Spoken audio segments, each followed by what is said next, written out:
ठीक है, तो जैसे ये मेंस्ट्रुएशन वर्ड किससे रिलेटेड है? मून से रिलेटेड। मून की साइकिल देखिए, पहले नो मून रहता है, फिर छोटा सा क्रिसेंट मून आता है, फिर हाफ मून होता है, फुल मून होता है, फिर ऐसे ही वो हाफ होता है, फिर क्रिसेंट होता है।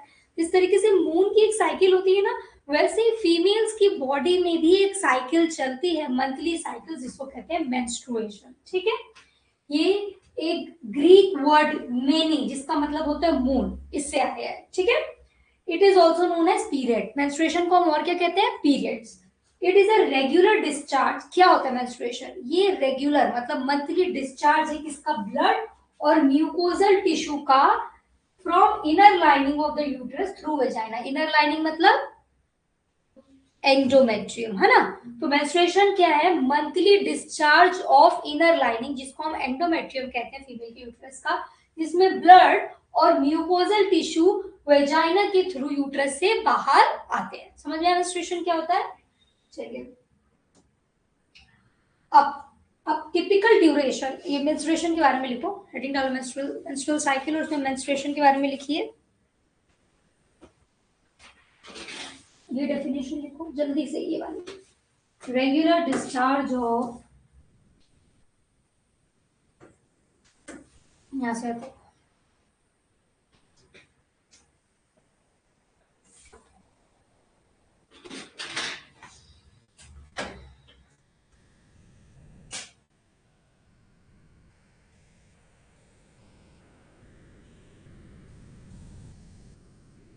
अब ये जो मेंस्ट्रुएशन होता है ना, इसमें वो तो फीमेल बॉडी में रहा है, पर दो पार्ट्स हैं जहां अलग अलग साइकिल चलती है। कौन सी? देखिए, एक साइकिल यूट्रस में चलती है, जिसको कहते हैं यूट्राइन साइकिल।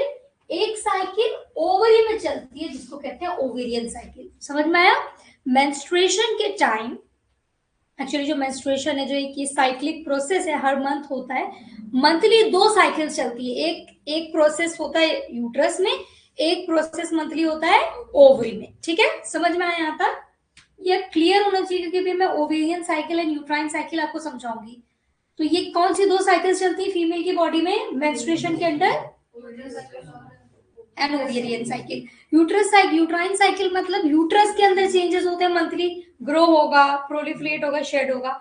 ओवरी के अंदर साइकिल होगी, फॉलिकल डेवलप होगा, फिर ओव्यूलेशन होगा। तो ये दो साइकिल्स फीमेल की बॉडी में मंथली चलती है अंडर मेंस्ट्रुएशन या मेंस्ट्रुअल साइकिल, जिसका एक और नाम है पीरियड्स। अब सुनिएगा, टिपिकली अगर हम इसकी ड्यूरेशन देखें, हम कह रहे हैं कि क्या ड्यूरेशन होता है, मतलब डे वन ऑफ साइकिल और डे लास्ट ऑफ साइकिल कितने दिन में होता है, यही एक साइकिल होगी। तो टिपिकल अप्रोक्स एक ड्यूरेशन की अगर हम बात करें, ये क्या होता है? यंग वुमेन्स, यंग वुमेन मतलब जिनको अभी मेनार्च हुआ, पीरियड्स आने स्टार्ट हुए हैं, यंग वुमेन्स के अंदर, मतलब मान लीजिए आप, ये कितना रहता है? 21 to 45 डेज। मतलब नॉर्मल साइकिल कितनी हो सकती है? या तो 21 दिन में आ जाए, या तो 45 डेज। ये बहुत इंपॉर्टेंट क्या कहते हैं ड्यूरेशन है। मतलब अगर विमेन में यंग क्यों इसलिए कह रहे हैं, क्योंकि अभी नया नया फीमेल को पीरियड्स आए हैं, मेंस्ट्रुएशन स्टार्ट हुआ है, तो इस टाइम पे बॉडी के हार्मोन थोड़े से डिस्टर्ब रहते हैं, तो कई बार वुमेन को थोड़ा लेट पीरियड्स आता है। तो लेट अप टू कितना? अगर वो 21 दिन के अंदर आ जाए या मैक्स टू मैक्स 45 दिन में आए, तो इसको हम नॉर्मल मानेंगे यंग वुमेन में। पर जो एडल्ट फीमेल होती हैं, जिनके हार्मोनल लेवल थोड़े से बैलेंस आउट हो चुके हैं, तो इन वीमेन में नॉर्मल ड्यूरेशन टिपिकली क्या होता है? वैसे भी नॉर्मल ड्यूरेशन यही है। अगर पीरियड्स 21 दिन से 35 डेज के बीच में आए, तो इसको नॉर्मल कहा जाता है। अगर 21 दिन के पहले आ गए या 35 डेज के बाद आए, तो कुछ इशू है। समझ में आया? मतलब अगर किसी विमेन को पीरियड स्टार्ट हुए हैं, अब 21 डेज बाद उसको पीरियड्स आ गया तो भी नॉर्मल है, 25 डेज बाद आ गया तो भी नॉर्मल है, 35 डेज बाद भी आ गया तो भी नॉर्मल है, पर अगर 40 डेज बाद आए तो नॉर्मल। ठीक है, तो अभी समझ में इसका मतलब क्या, अप्रोक्स टिपिकल उसका क्या कह रहे हैं। तो एक साइकिल की ड्यूरेशन नॉर्मली होती है 21 to 35 डेज। ठीक है, अगर एमसीक्यू में क्वेश्चन आए तो ड्यूरेशन आप ये करेंगे, स्पेसिफाई करें अगर यंग वुमेन का तो आप ये करेंगे, नहीं तो normal duration is 21 to 35 days. जैसे कोई फीमेल जाती है डॉक्टर के पास जाती है कि हमको पीरियड जल्दी जल्दी आता है, तो डॉक्टर पूछेगा कितनी जल्दी, तो अगर विमेन ने कहा कि मुझे हर 10 दिन में, हर 12 दिन में आ रहा है, तो ये नॉर्मल नहीं है। पर अगर विमेन ये कह रही है मुझे 21 दिन में आ रहा है, 21 डेज में आ रहा है, तो ये नॉर्मल है। डॉक्टर कहेगा इसको आपको मेडिसिन की जरूरत नहीं है, 21 डेज में आना नॉर्मल है। वैसे अगर विमेन कहेगी मुझे 35 डेज में आ रहा है तो भी नॉर्मल है, पर अगर कहेगी मुझे 2 महीने बाद आ रहा है, मतलब 60 डेज में या 50 डेज में, तो दिस इज नॉट नॉर्मल। समझ में आया? This is a very basic detail जो हर इंडिविजुअल को होना चाहिए, ठीक है। एवरेज मेंस्ट्रुअल साइकिल कितने दिन की होती है? अब अप्रोक्सीमेटली एक साइकिल में क्या क्या आ रहे हैं? Uterine changes, ovarian changes. तो ये पूरे चेंजेस जीरो से स्टार्ट हो रहा है, जैसे कि ये हुआ फिर बैक टू नॉर्मल। तो ये साइकिल अप्रोक्सीमेटली 28 डेज की होती है। कितने दिन की? तो जो मैं यूट्राइन और ओवेरियन चेंजेस की बात कर रही हूँ, चेंजेस कैसे होता है? मतलब एक चीज स्टार्ट हुई, अपना काम किया, कंप्लीट हुई, फिर वो वापस जब स्टार्ट होगी, इसको मैं साइकिल कह रही हूँ। तो ये वापस स्टार्ट होने का नॉर्मल ड्यूरेशन है 28, ठीक है। Very important. Again, bleeding usually last for 3 to 7 days. अब ब्लीडिंग जो होती है मेंस्ट्रुएशन के टाइम में 3 से 7 दिन के ड्यूरेशन में होती है लगभग। अगर कोई विमेन को सिर्फ 1 दिन ब्लीडिंग हो रही है तो दिस इज एबनॉर्मल। अगर 2 दिन हो रही है तो this is also not normal. अब जिन्होंने 7 डेज लिखा है, 7 डेज इज ठीक, पर अगर किसी को 10 डेज भी हो रही है, पर 10 डेज से ज्यादा नहीं होनी चाहिए। पर फिलहाल हम उतने डिटेल में नहीं जाएंगे। अप्रोक्सीमेटली मैंने बताया 3 दिन से कम या 7 दिन से ज्यादा इज एबनॉर्मल। फिर भी मैं एक जनरल नॉलेज के लिए आपको बता रही हूँ, 10 डेज से अगर ज्यादा हो रही है, वैसे 7 डेज ही मानते हैं, पर अगर कंटिन्यूसली किसी विमेन को 10 दिन ब्लीडिंग हो रही है तो दिस इज नॉट नॉर्मल। तो डेट समझ में आ गई? अब देखिए, variability of menstrual cycle length, ठीक है। इन्होंने कहा, जैसे मैंने आपको यहाँ बताया, साइकिल जो है यंग वुमेन में थोड़ी सी डिस्टर्ब रहती है, क्योंकि अभी उनकी बॉडी न्यू, ऐसा तो नहीं है कि बाय बर्थ उनको मेंसेस आ रहे हैं, है ना। तो जब मेनार्च आए तो फर्स्ट मेंसेस आए। मेनार्च मतलब फर्स्ट टाइम जिसको मेंसेस स्टार्ट होता है उसको कहते हैं मेनार्च। और मेनोपॉज मतलब स्टॉपेज, मतलब अब विमेन में मेंसेस नहीं आएंगे, ठीक है। तो मेनार्च यूजुअली कब होता है? टीनेज 13-14 इस एज में, और menopause 50 to 55 years of age में होता है। ये टर्म्स याद होने चाहिए। आपसे ये नहीं बोलेंगे स्टार्टिंग ऑफ मेंसेस, आपको लिखा आएगा मेनार्च, या सीजेशन या स्टॉपिंग मेंसेस मतलब मेनोपॉज। तो इस टाइप के टर्म्स आपको आएंगे।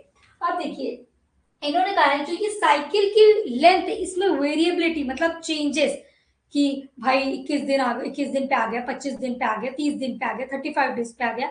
ये ज्यादातर जो चेंजेस है ना, ये यंग वुमेन्स में देखी जाती है, अंडर 25 ईयर ऑफ एज। मतलब 25 के नीचे वाली लड़कियां जिनको मेंसेस आता है, इनमें कई बार इस साइकिल में चेंजेस देखी जाती है कि रेगुलर नहीं है। रेगुलर नहीं मतलब कि हर 20 डेज में नहीं आ रहे, सॉरी हर 30 डेज में नहीं आ रहे, हर 30 डेज में नहीं आ रहे, कभी 21 डेज में आ जा रहे, कभी 25 डेज में आ रहे, कभी 35 डेज में आ रहे।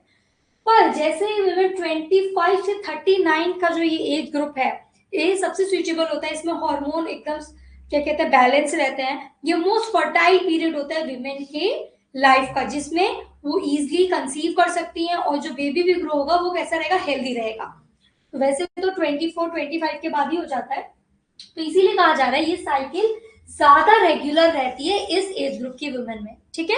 ये इतना इंपॉर्टेंट नहीं है, पर जनरल नॉलेज के लिए भी मैं आपको ये बता दी। चलिए, variability increase likely for women age 40 to 44। मतलब कि समझ लो एक वुमेन है जिसको 13 साल की उम्र में मेंसेस स्टार्ट हुआ, तो क्या उसका मेनार्च 13 में स्टार्ट हुआ अब, और मेनोपॉज हुआ 55 में।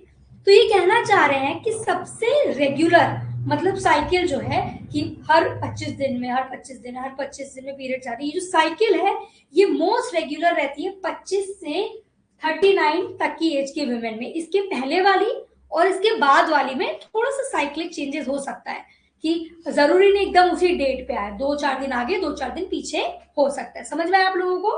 अब देखिए, menstruation stop occurring after menopause. Menopause के बाद मेंसेस नहीं होते, which usually occur between the age of 45 to 55। समझ में आया? तो वुमेन की लाइफ का जो रिप्रोडक्टिव फेज है वो क्या है? From menarche to menopause. Menarche usually teenage में स्टार्ट हो जाता है, कब? 13, 14, 15 साल की उम्र में, और मेनोपॉज कब होता है वुमेन्स में? 50 to 55 के बीच में। और सबसे रेगुलर कब रहेंगी? Between 25 to 39। ये सबसे फर्टाइल पीरियड है वुमेन का, जिसमें वो कंसीव कर सकती हैं, हेल्दी बेबी ग्रो होगा, और किसी भी तरीके की एबनॉर्मलिटी होने के चांसेस बहुत कम होते हैं। बहुत अर्ली एज में, बहुत लेट एज में भी अगर आप कोई विमेन कंसीव करती है तो प्रेगनेंसी में हाई रिस्क रहती है। किस चीज का? क्रोमोसोमल डिसऑर्डर का। हमने पढ़ा था डाउन सिंड्रोम, टर्नर सिंड्रोम, उसमें एक हमने कॉज भी पढ़ा था कि विमेन विथ हायर एज, मतलब जिनकी एज ज्यादा होती है उनमें ये दिक्कतें आने के चांसेस ज्यादा होते हैं। ये पूरा पेज समझ में आया? ठीक है, तो ये बताइए आप कि एक रेगुलर साइकिल कितने दिन की होती है? साइकिल बोलो, पीरियड्स, मेंसेस जो है वो कितने दिन के लिए आते हैं वुमेन? मत देखो वो नॉर्मल नहीं, मेंसेस, मेंसेस वाला जो टाइम है जब पीरियड्स हो रहे होते हैं वो कितने दिन का होता है? मेंसेस बताओ नॉर्मली कितने दिन? 3 से 7 दिन का menses is normal. Cycle normally कितनी होनी चाहिए? साइकिल एज नहीं पूछ रहे हो, साइकिल नॉर्मल साइकिल कितने दिन की होती है? नॉर्मल साइकिल कितने दिन की? 21 नहीं, मैंने कहा था 21 to 35 के बीच में अगर साइकिल हो रही है तो वो नॉर्मल है, और एवरेज साइकिल की लेंथ है 28 डेज। समझ में आया? आप लोगों को भी समझ में आया? ठीक है, चलो ये लिख लोगे आप लोग कि मैं लिखवाऊं? जल्दी जल्दी लिखो, चलो। Average menstrual cycle, average menstrual cycle कितने दिन के? 28 डेज।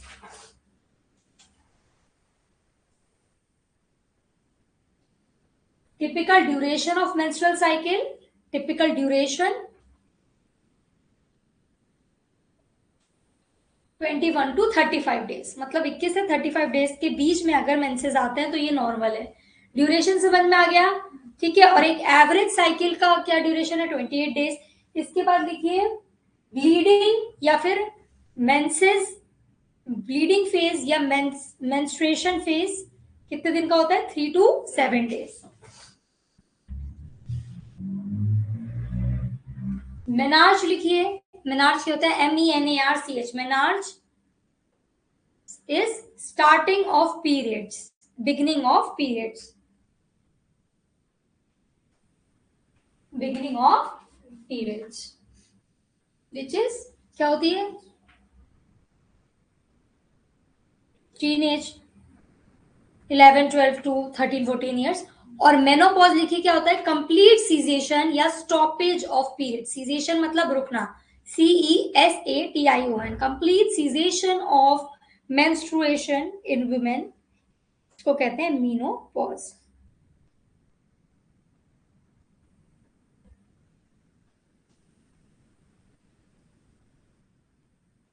समझ में आ गया सबको?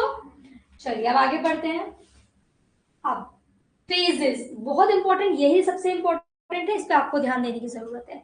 जैसे मैंने आपको बताया था 2 साइकिल्स चलती हैं बॉडी में ना, तो अगर 28 दिन, अभी हम 28 डेज का एवरेज मान के चल रहे हैं क्योंकि हमने बोला 28 डेज की साइकिल है। अगर ये 21 दिन की भी हुई और अगर ये 35 दिन की भी हुई तो ये ऐसे ही एडजस्टेड रहेगी, है ना। चलिए अब देखो 28 डेज की एवरेज साइकिल मानकर हम पढ़ेंगे, assuming that a typical cycle is 28 days, जो हमने बोला भी है। One menstrual cycle is divided into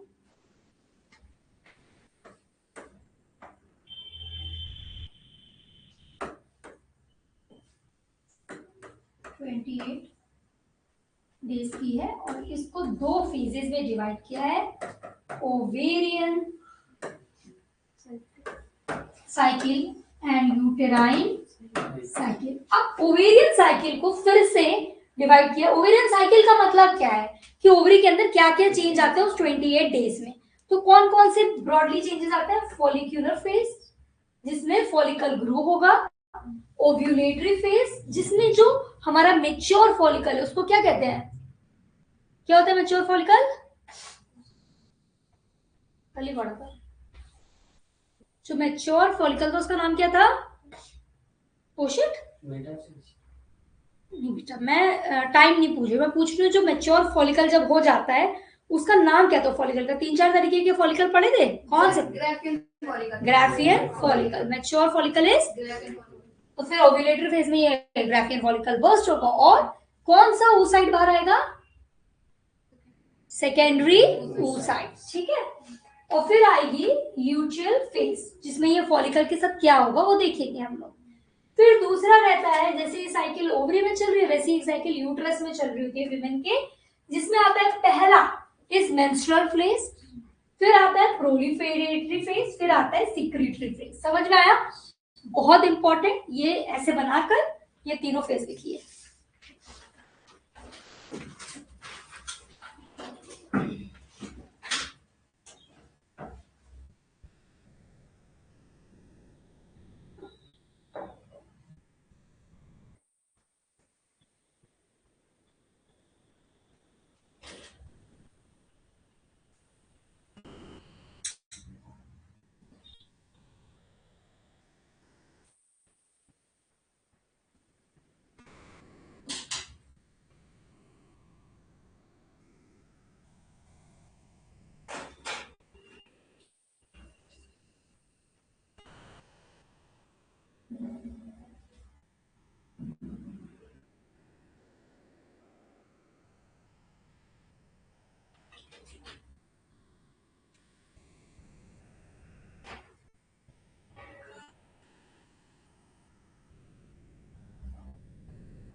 हो गया?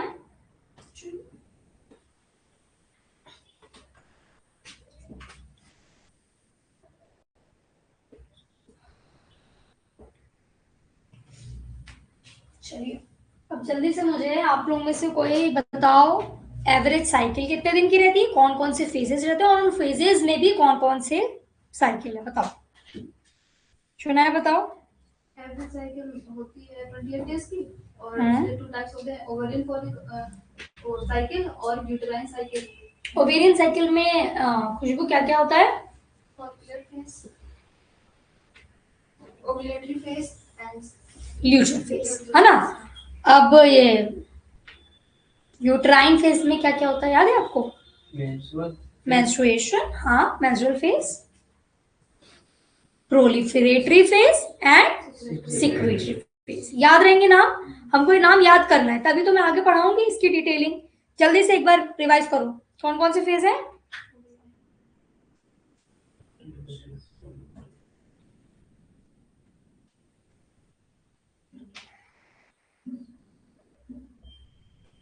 हो गया? हो गया? चलिए, अब हम स्टार्ट करेंगे। सबसे पहले हमारी ओवेरियन साइकिल, दोनों एक साथ तो नहीं पढ़ सकते, पहले हम देखेंगे ओवरी में क्या क्या हो रहा है, ठीक है? तो हमारी ओवेरियन साइकिल स्टार्ट होती है किससे?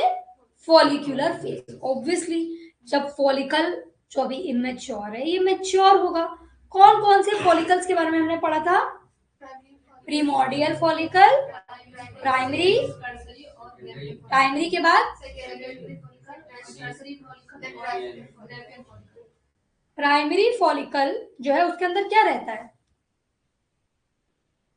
प्राइमरी फॉलिकल में क्या रहता है? प्राइमरी oocyte, है ना? सेकेंडरी में क्या रहता है? प्रीमोर्डियल में प्राइमरी, सेकेंडरी में टर्शरी में, है ना? ये क्यों हुआ? सेकेंडरी oocyte कैसे आया? जब प्राइमरी oocyte ने अपना मियोसिस 1 का जो कौन सा फेज था, प्रोफेज 1 कर लिया, अब ये मियोसिस 2 में आया, तो मियोसिस 2 में आया तो ये क्या बन गया था? सेकेंडरी। और मियोसिस 2 भी क्या कंप्लीट हुई थी? किसमें आके रुक गई थी? मेटाफेज 2 में। ये मेटाफेज 2 कंप्लीट कब होगी? अगर फर्टिलाइजेशन हुआ तो मियोसिस 2 कंप्लीट होगी, नहीं तो फिर, ठीक है? ये दो रट लेना है आपको, कहां पर रुक रही है ये एकदम याद कर लेना, इस पे क्वेश्चन आएगा, हमको एक सेकंड को नहीं रुकना है, बस ये याद रखना प्रोफेज किसमें थी और मेटाफेज किसमें थी, ठीक है? चलिए, अब हम सबसे पहले बात करेंगे फॉलिक्यूलर फेज के बारे में। उसके पहले एक क्वेश्चन और, कि जो टर्शियरी फॉलिकल है वो कैसे पहचाना जाता है? क्या प्रेजेंट रहता है टर्शियरी फॉलिकल में? जी, टर्शियरी फॉलिकल में क्या मिलता है हमको? एंट्रम। एंट्रम क्या है? Fluid filled cavity. इसके बाद सेकेंडरी फॉलिकल में क्या मिलता है, थीका, जो कि कैसा रहता है, इंटरनल है।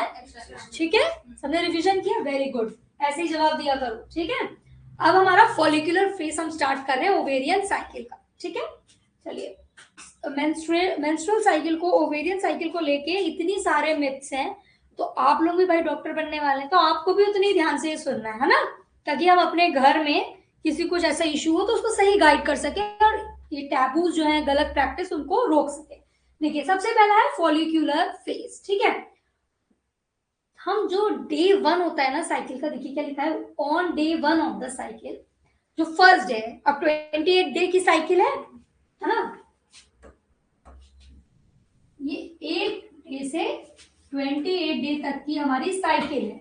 ठीक है, तो ये क्या कह रहे हैं, जो फर्स्ट डे है उस पे क्या होता है, देखिए ऐसे 15 to 20 फॉलिकल्स, 15 से 20 फॉलिकल डेवलप होना स्टार्ट हो जाते हैं, या तो राइट ओवरी में या तो लेफ्ट ओवरी में, क्योंकि एक बार राइट ओवरी से ओवा आता है, एक बार लेफ्ट ओवरी से, एक बार राइट ओवरी से, एक बार लेफ्ट ओवरी से, पर कई बार हो सकता है right right right right right से आ रहा है, कई बार हो सकता है लेफ्ट लेफ्ट लेफ्ट लेफ्ट से आ रहा है।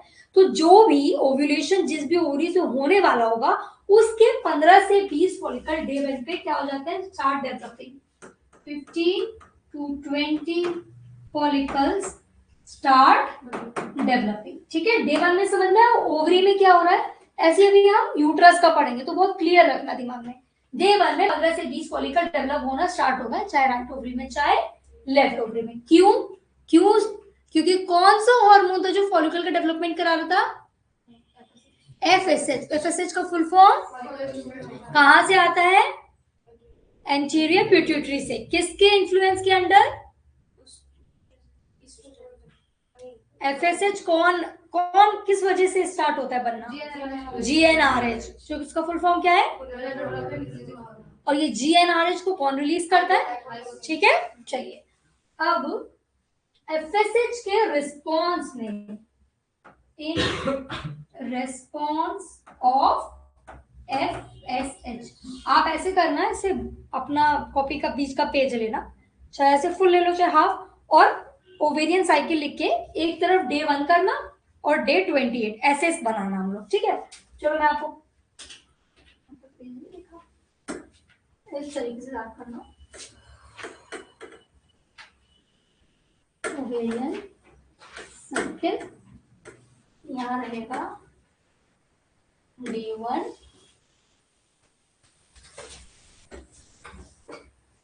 डे 28। ठीक है, अब डे 1 पे क्या हो रहा था हमारा, 15 to 20, साथ में करते जाओ जल्दी से, follicles start developing under FSH influence.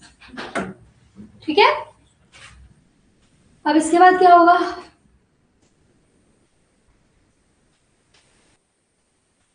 और ये FSH secreted by anterior pituitary, ये किस कौन करा रहा है, जीएनआरएच बाय हाइपोथैलेमस। इसीलिए अगर हमको आज की क्लास की जो प्रीवियस क्लास है याद रहेगी, तो आपको आज की क्लास पढ़ना बहुत आसान होगा। इसीलिए मैं कहती हूँ रिवीजन करो। अब आपको आज ये याद है, आप खुद अटकते तो आपको कैसे लगता है यार कुछ समझ नहीं आ रहा, तो क्लास का रिवीजन करके आया करिए। हो गया,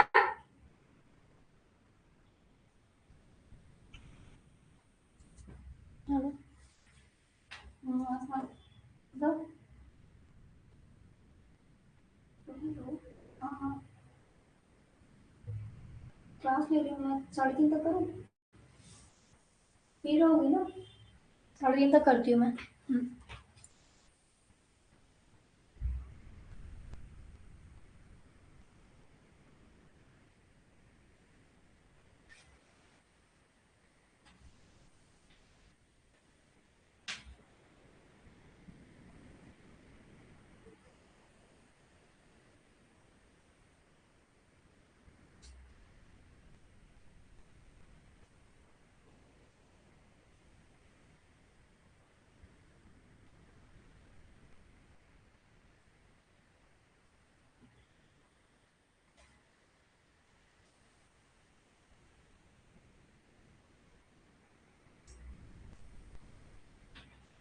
हो गया बेटा? चलिए अब देखते हैं क्या हो रहा है फिर। हो गया यहाँ पर। अब देखिए सम ऑफ दी सेकेंडरी फॉलिकल अभी आ गए, क्योंकि हमने फॉलिकुलर फेसेस के बारे में तो पढ़ लिया डिटेल में, तो वो पूरा यहाँ नहीं बता रही। अब कुछ secondary follicle in the ovary begin to secrete estrogen and inhibin. अब जो सेकेंडरी फॉलिकल से कब आया सेकेंडरी फॉलिकल? प्राइमरी के बाद, प्राइमरी स्टिमुलस के बाद सेकेंडरी फॉलिकल क्या सीक्रेट करने लगते हैं? Estrogen and inhibin. बहुत इंपॉर्टेंट सुनना। 6 to 7 डे पे सिंगल सेकेंडरी फॉलिकल, अभी भी ढेर सारे, एक उनमें से कोई सेकेंडरी फॉलिकल जो है is one of the two ovaries outgoes that dominate the, ठीक है, हमने बात करी कुछ फॉलिकल ग्रो होना स्टार्ट होते हैं प्रीमोडियल से प्राइमरी, प्राइमरी से सेकेंडरी। अब थोड़े बहुत 8-10 सेकेंडरी फॉलिकल्स है। अब इनमें से कोई एक फॉलिकल फर्दर मेच्योर होगा बाकी सबको डोमिनेट करके, ठीक है। फॉलिकल तो ढेर सारे बनने स्टार्ट हुए थे, पर सेकेंडरी फॉलिकल वाली स्टेज पे अब जैसे 8-10 सेकेंडरी फॉलिकल थे, उसमें से कोई एक फर्दर बाकी सबके ऊपर चढ़कर डोमिनेट करके अकेला ग्रो होना स्टार्ट हो जाएगा, ठीक है। Estrogen and inhibin secreted by the dominant follicle decreases secretion of FSH. अब जो सेकेंडरी फॉलिकल है जो डोमिनेट करा बाकी सबको, वो जो सिक्रीशन प्रोड्यूस करेगा जो कि है ईस्ट्रोजन एंड इनहिबिन, ये एफएसएच के फर्दर बढ़ने से इसको रोकते हैं, ठीक है। जैसे एफएसएच पहले बढ़ा हुआ था ताकि फॉलिकल की ग्रोथ हो, ठीक है। इसके बाद it causes other less develop follicle to stop growing. अब एफएसएच ही नहीं है, एफएसएच तो फॉलिकल्स को बढ़ा रहे थे, अब वो सेकेंडरी फॉलिकल वाले ने एफएसएच कम कर दिया, तो जो बाकी के कुछ फॉलिकल ग्रो रहे थे वो एट्रेजिया में चले जाएंगे। कहाँ? एट्रेजिया, मतलब अरेस्ट, वहीं पर रुक जाएंगे। एट्रेजिया, ये टर्म्स आपको पता होनी चाहिए, अरेस्ट, स्टॉप, एट्रेजिया। अगर क्वेश्चन में ये टर्म आए तो हमको पता चल जाएगा क्या बात हो रही है, ठीक है। अब फ्रेटर्नल, अब यहाँ पर हम बात करेंगे आइडेंटिकल, नॉन आइडेंटिकल, जो ट्विन्स होते हैं। अगर सेकेंडरी फॉलिकल एक है तो एक ही बेबी हो रहा है ना, तुलना पहले क्या हुआ, फ्रेटर्नल या नॉन आइडेंटिकल ट्विन्स। यहाँ से हमको क्या पता चला, जो नॉन आइडेंटिकल ट्विन्स होते हैं उनको क्या कहते हैं? Fraternal twins. और ट्रिपलेट्स की 2 या 3 जिनके बच्चे एक साथ होते हैं, रिजल्ट व्हेन 2 और 3 सेकेंडरी फॉलिकल कोडोमिनेट। समझ में आया? हमने कहा ऐसे तो एक ही सेकेंडरी फॉलिकल डोमिनेट करके बाकी सबको अपना ग्रो करेगा, पर कई बार क्या होता है 2-3 सेकेंडरी फॉलिकल ने आपस में एक बराबर की ताकत है, तो एक दूसरे को डोमिनेट बाकी सबको कर दिया पर एक दूसरे को नहीं हरा पाए, तो 2-3 फॉलिकल ग्रो हो रहे हैं। तब इस केस में क्या होते हैं? ट्विन्स होते हैं या ट्रिपलेट्स होते हैं। These are lateral ovulated and fertilized at the same time. अब यहाँ पर 2-3 सेकेंडरी फॉलिकल, 2-3 ओवा रिलीज होगा और फिर वो सब फ्यूज होंगे, जो फ्यूज होंगे उतने बेबीज होंगे, ठीक है। One dominating secondary follicle become mature, which continues to enlarge. ठीक है, अब ये कह रहे हैं जो ग्राफियन फॉलिकल है, मैंने कल भी बताया था 2 से 2.5 सेंटीमीटर इनकी डायमीटर रहेगा, तो इन्होंने एमएम में बताया 20 mm के बराबर लगभग हो जाता है, तब उसमें ओव्यूलेशन होता है, ठीक है। These follicles form a blister-like bulge due to swelling antrum on the surface of the ovary. ठीक है, अब ये क्या कह रहे हैं? filled cavity, तो ये जहां से रिलीज होने वाले वहां पर ये फॉलिकल थोड़ा सा फूल जाएगा, जैसे गोल है तो जहां से अब एकदम से तो नहीं निकल आएगा, पहले वहां थोड़ी स्वेलिंग होगी फिर वो बर्स्ट होकर बाहर हो जाती है, यही कह रहे हैं, ठीक है। चलो लिखो इसको, मैं बता रही हूँ वैसे से लिखो।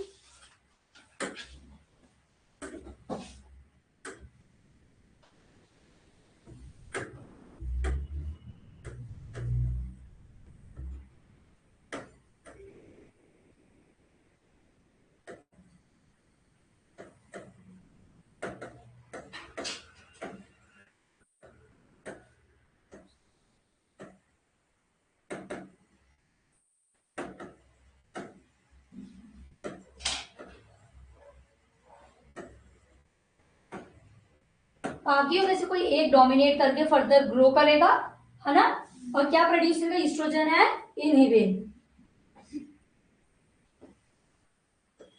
सेकेंडरी फॉलिकल क्या प्रोड्यूस करेगा? Estrogen and inhibin. Estrogen and inhibin. आप लोग अपना पेज, इसमें तो सही आ रहा है, थोड़ा सा ब्लर तो आ रहा है, ठीक हो जाएगा अभी, इसमें से देखो।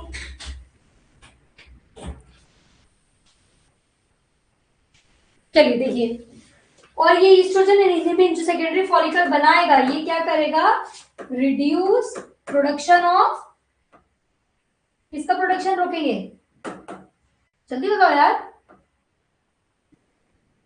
जो सेकेंडरी फॉलिकल ईस्ट्रोजन और इनहिबिन बना रहा है वो किसका प्रोडक्शन रोकेंगे, एफएसएच का। अब एफएसएच कम हो गया तो रेस्ट फॉलिकल्स गो इन, किसमें चले जाएंगे, एट्रेजिया, बाकी फॉलिकल ग्रो ही नहीं हो पाएगी क्योंकि अब एफएसएच कम हो गया। शनाय समझ नहीं आ रहा,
हो गया।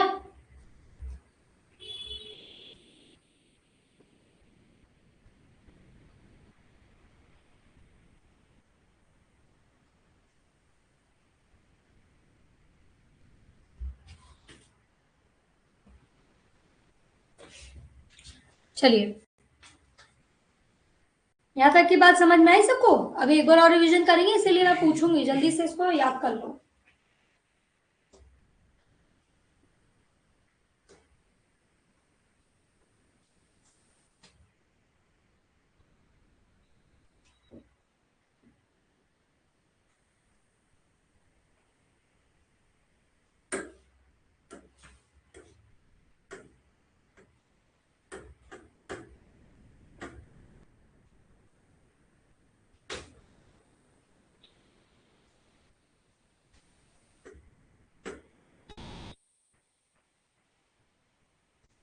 हो गया यहां तक?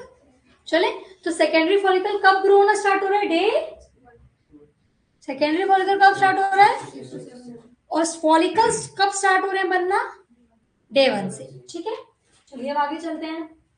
अब है रप्चर ऑफ ग्राफियन फॉलिकल। अब जो मेच्योर्ड फॉलिकल है वो कौन सा है, सेकेंडरी फॉलिकल से क्या बनेगा आगे जाकर, ग्राफियन फॉलिकल।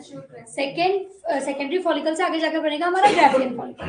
अब rupture of Graafian follicle and release of secondary oocyte into pelvic cavity is called ovulation. अब जब ये ग्राफियन फॉलिकल रप्चर होके जब बाहर रिलीज करेगा प्राइमरी हो सेकेंडरी oocyte को, इसको हम कहते हैं, जो यूजली कौन से डे पे होता है, day 14th of the cycle.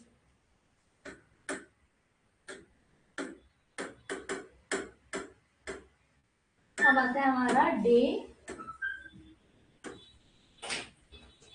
14, इसमें होता है क्या, ओव्यूलेशन, इस पे होता है ओव्यूलेशन। इसका मतलब mature Graafian follicle rupture and release secondary oocyte। अब ये क्यों हो रहा है, LH सर्ज के वजह से, ल्यूटिनाइजिंग हार्मोन एकदम से बढ़ जाता है ऑन डे 14, जिसकी वजह से रप्चर ऑफ ग्राफियन फॉलिकल होता है। Very important question. तो अगर पूछा जाए ओव्यूलेशन इज ड्यू टू, तो किस वजह से होगा, LH सर्ज के वजह से। और क्या है जो बाकी फॉलिकल्स को ग्रो नहीं करने देते हैं? ईस्ट्रोजन एंड इनहिबिन जो बना रहा है सेकेंडरी फॉलिकल, जो डोमिनेट कर रहा है वॉलर फॉलिकल, ईस्ट्रोजन और इनहिबिन बनाते हैं जो फर्दर और सारे फॉलिकल्स को ग्रो नहीं होने देते हैं। क्यों नहीं होने देते? क्योंकि ये दोनों एफएसएच को कम कर देते हैं बॉडी में। समझ में आया?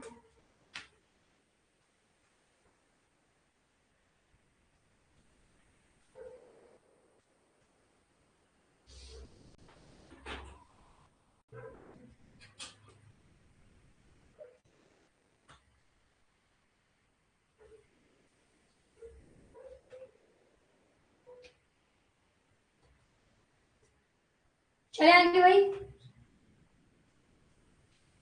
चले।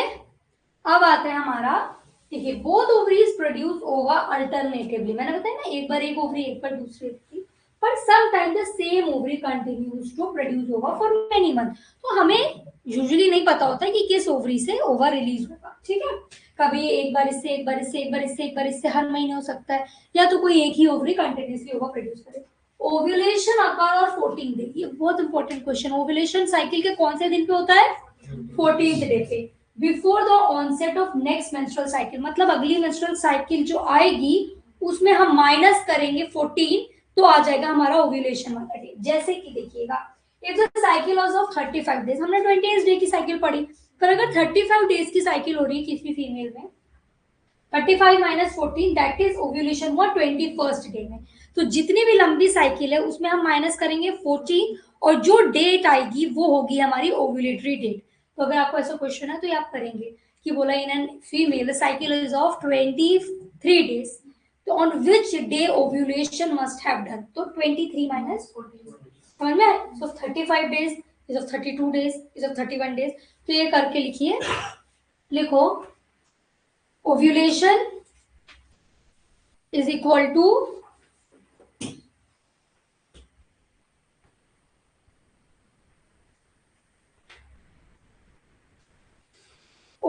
menstrual cycle minus menstrual cycle length minus 14। Example करके लिख लेना, अगर मेंस्ट्रुअल साइकिल इज 35 डेज तो माइनस 14, तो 21st डे है हमारा ओव्यूलेशन का।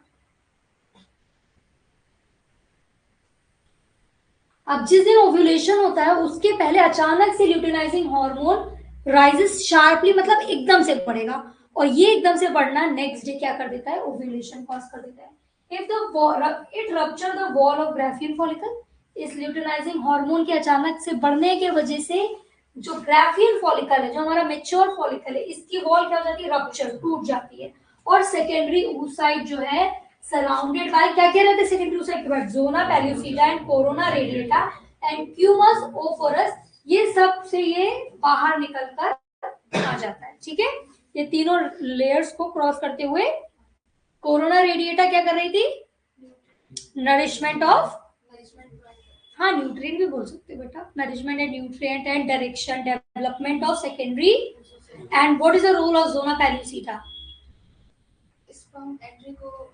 It contain receptors of sperms, मतलब स्पर्म वहां आकर अटैच होंगे, ठीक है। Very good. After ovulation, ovulation के बाद remaining cells of Graafian follicle, ovulation हो गया, अब ये तो सिर्फ सेकेंडरी oocyte बाहर गया है, बाकी तो ग्राफियन फॉलिकल अंदर ही है ना। मतलब ग्राफियन फॉलिकल जो था वो रप्चर होकर अंदर से, जो उसके अंदर सेकेंडरी oocyte था उसको बाहर भेजा, बाकी का घर तो वही है ओवरी के अंदर ही। तो ये सेकेंडरी फॉलिकल टेम्पररी एक एंडोक्राइन ग्लैंड बन जाता है, ठीक है।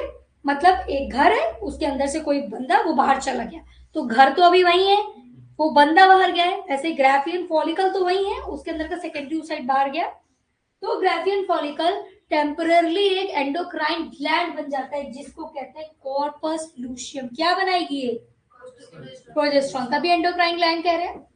और इस कॉर्पस लूशियम को हम कहते हैं येलो बॉडी। व्हाइट बॉडी क्या थी? कॉर्पस एल्बिकम, है ना। तो ओव्यूलेशन के बाद ग्राफियन फॉलिकल बन रहा है कॉर्पस लूशियम, जो कि कहलाती है येलो बॉडी, ठीक है। चलिए डे 14 ओव्यूलेशन हो गया, अब यहीं इसके नीचे लिख दो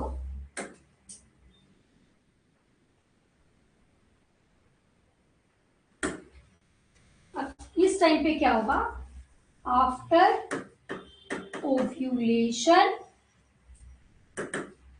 Graafian follicle turn into temporary endocrine gland, जिसको हम कहते हैं कॉर्पस ल्यूशियम या फिर येलो बॉडी। येलो बॉडी इसको एंडोक्राइन इसलिए कर रहे हैं क्योंकि इट प्रोड्यूसेस प्रोजेस्टेरोन।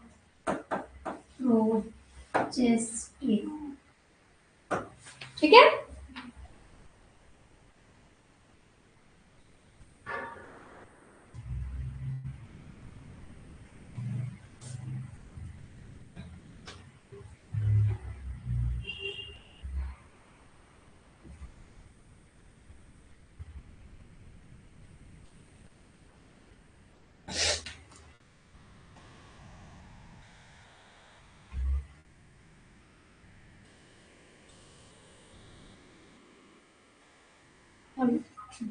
हाँ हम सो रही क्या?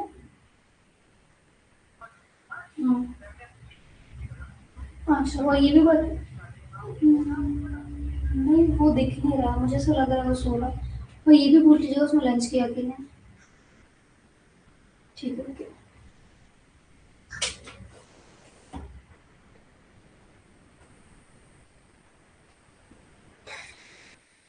ओके भाई, चले आगे, लिख लिया। चलिए आप देखते हैं क्या है इसके बाद।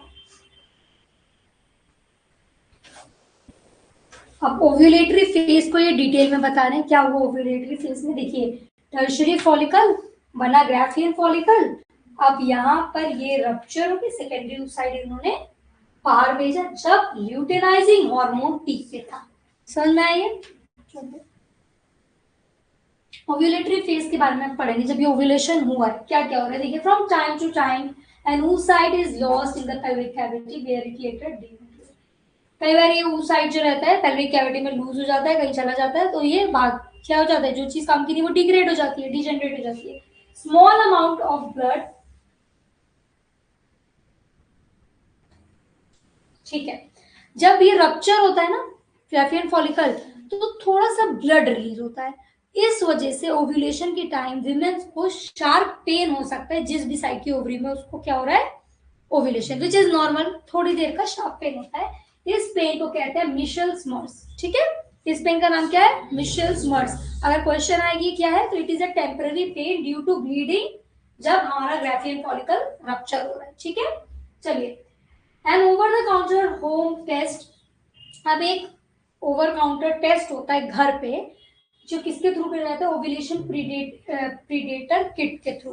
तो इसमें इस टेस्ट से ये पता चल सकता है कि क्या इस टाइम पे हमारा ओव्यूलेशन हो रहा है। तो जिन लोगों को कंसीव करना होता है वो अक्सर ये टेस्ट करते हैं, क्योंकि ओव्यूलेशन एक फर्टाइल पीरियड होता है, इसी टाइम पे विमेन कंसीव कर सकती है। तो कौन सा टेस्ट है जो किया जाता है to predict ovulation, it is ovulation predatory kit, OPK'(S). और ये कैसे होता है, इस टेस्ट से क्या पता चलता है, ऑब्वियसली ओव्यूलेशन के टाइम पे ल्यूटेनाइजिंग हार्मोन ज्यादा रहता है, तो कैसे पता करा जा सकता है कि अगर जो सैंपल है उसके अंदर ल्यूटेनाइजिंग हार्मोन बढ़ा हुआ मिला तो समझ में आ जाता है कि इसका ओव्यूलेशन होने वाला है या अभी अभी हो गया है। ठीक है, चलिए अब ल्यूटल फेज, ल्यूटल फेज में क्या हो रहा है, oocyte इज नॉट फर्टिलाइज। अब ये जो oocyte है फर्टिलाइज नहीं हुआ, अगर फर्टिलाइज हो गया तो फर्दर बेबी ग्रो होगा, पर अगर नहीं हुआ oocyte आके एम्पुला पे रेट करा, नहीं हुआ fertilise. If the oocyte is not fertilized, the corpus luteum has a lifespan of only 2 weeks. ये corpus luteum 2 हफ्ते तक वेट करता है, उसके बाद ही क्या बन जाता है, then its secretory activity decline। secretory activity का मतलब जो ये प्रोजेस्टेरॉन बना रहा था ना, टेम्पररी एंडोक्राइन ग्लैंड बनके जो प्रोजेस्टेरॉन बना रहा था, धीरे धीरे इसकी एक्टिविटी कम होकर बंद हो जाएगी एंड डीजेनरेट इनटू कॉर्पस एल्बिकम, जो है हमारी व्हाइट बॉडी। ठीक है, ये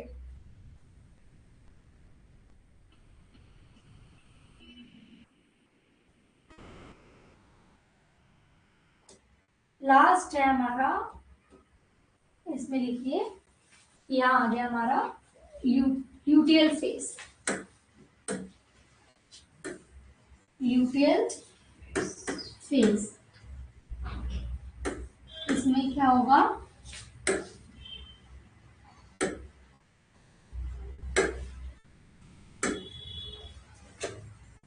कॉर्पस ल्यूशियम, क्या होने लगेगा, डीजेनरेट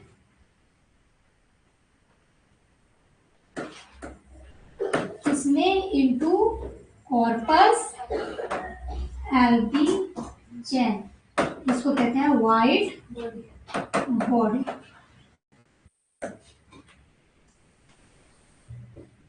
तो ये हमारा स्टार्टिंग का है फॉलिक्यूलर फेज, है ना। फिर हमारा ओव्यूलेटरी फेज एंड एंड में हमारा ल्यूटियल फेज। हो गया।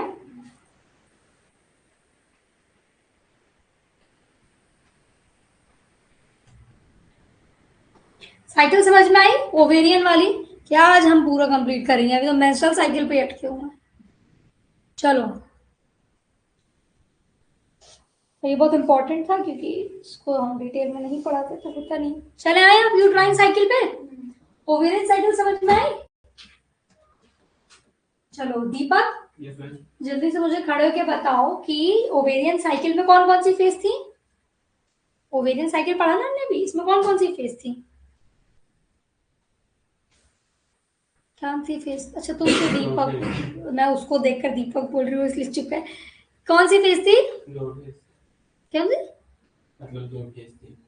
दो तो नहीं थी, कितनी फेज थी? कितनी फेज थी हर्ष? क्या थी वो phase? Follicular phase, ovulatory phase और ल्यूटियल फेज।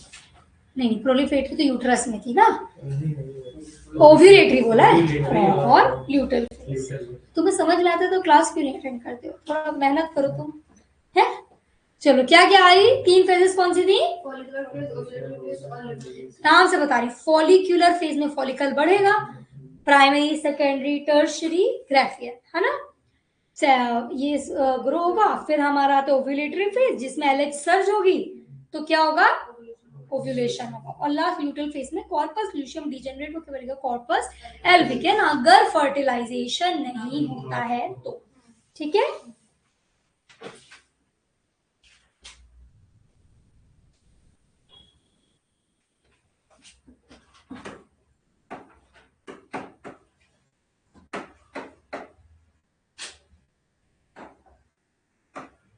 चले भाई आगे। चलो, अब आती है हमारी यूट्राइन फेज। हम स्टार्ट करेंगे यूट्राइन। अब यूट्राइन फेज क्या होती है, क्या चेंजेस हो रहे हैं यूट्रस में, बिल्कुल सेम वैसे ही पढ़ेंगे।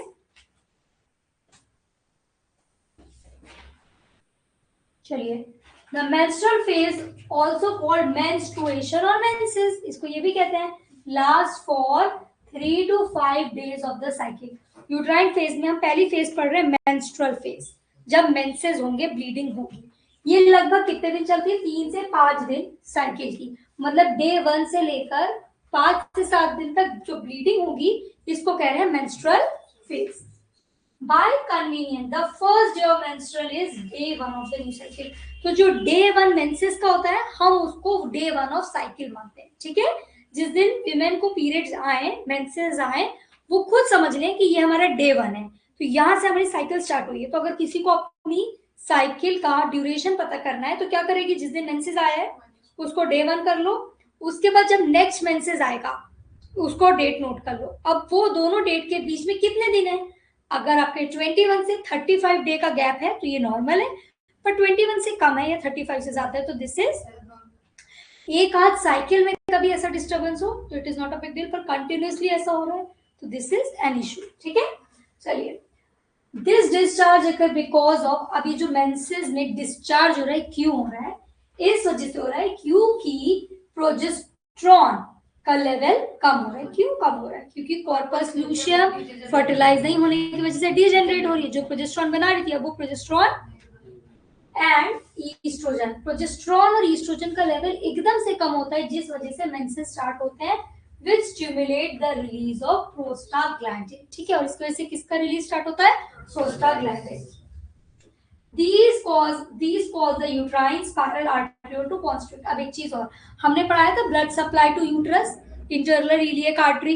लास्ट में हमने पढ़ा था कि एंडोमेट्रियम तक जो आर्टरी, उसको क्या कह रहे थे, यूट्राइन स्पाइरल आर्टरियोल्स। तो इस वजह से क्या होता है, ये आर्टरियोल्स कॉन्स्ट्रिक्ट हो जाती हैं कि फर्दर इनमें से ब्लीडिंग ना हो। इतना समझ में आया? चलिए अब हम आते हैं मेंस्ट्रुअल फेज में। देखिए क्या है, एंडोमेट्रियम लाइनिंग थिक है यहाँ पर, और यहाँ पर क्या हो रहा है, थिन हो गई, क्योंकि डिस्चार्ज स्टार्ट हो रहा है बाय ड्रॉप, ठीक है। चलो मेंस्ट्रुअल फेज क्या होता है, menstrual flow result due to, क्यों हो रहा है, क्योंकि एंडोमेट्रियम लाइनिंग जो यूट्रस की सबसे अंदर वाली लाइनिंग है, जिसको कहते हैं, उसके बाहर और उसके बाहर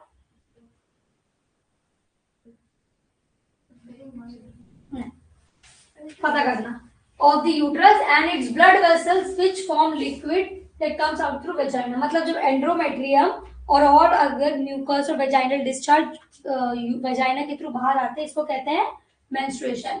menstruation occur only if the release ovum is not fertilize. अगर जो ओवम रिलीज हुआ है वो फर्टिलाइज नहीं होगा तो ही मेंसेस होंगे, नहीं तो मेंसेस नहीं होंगे।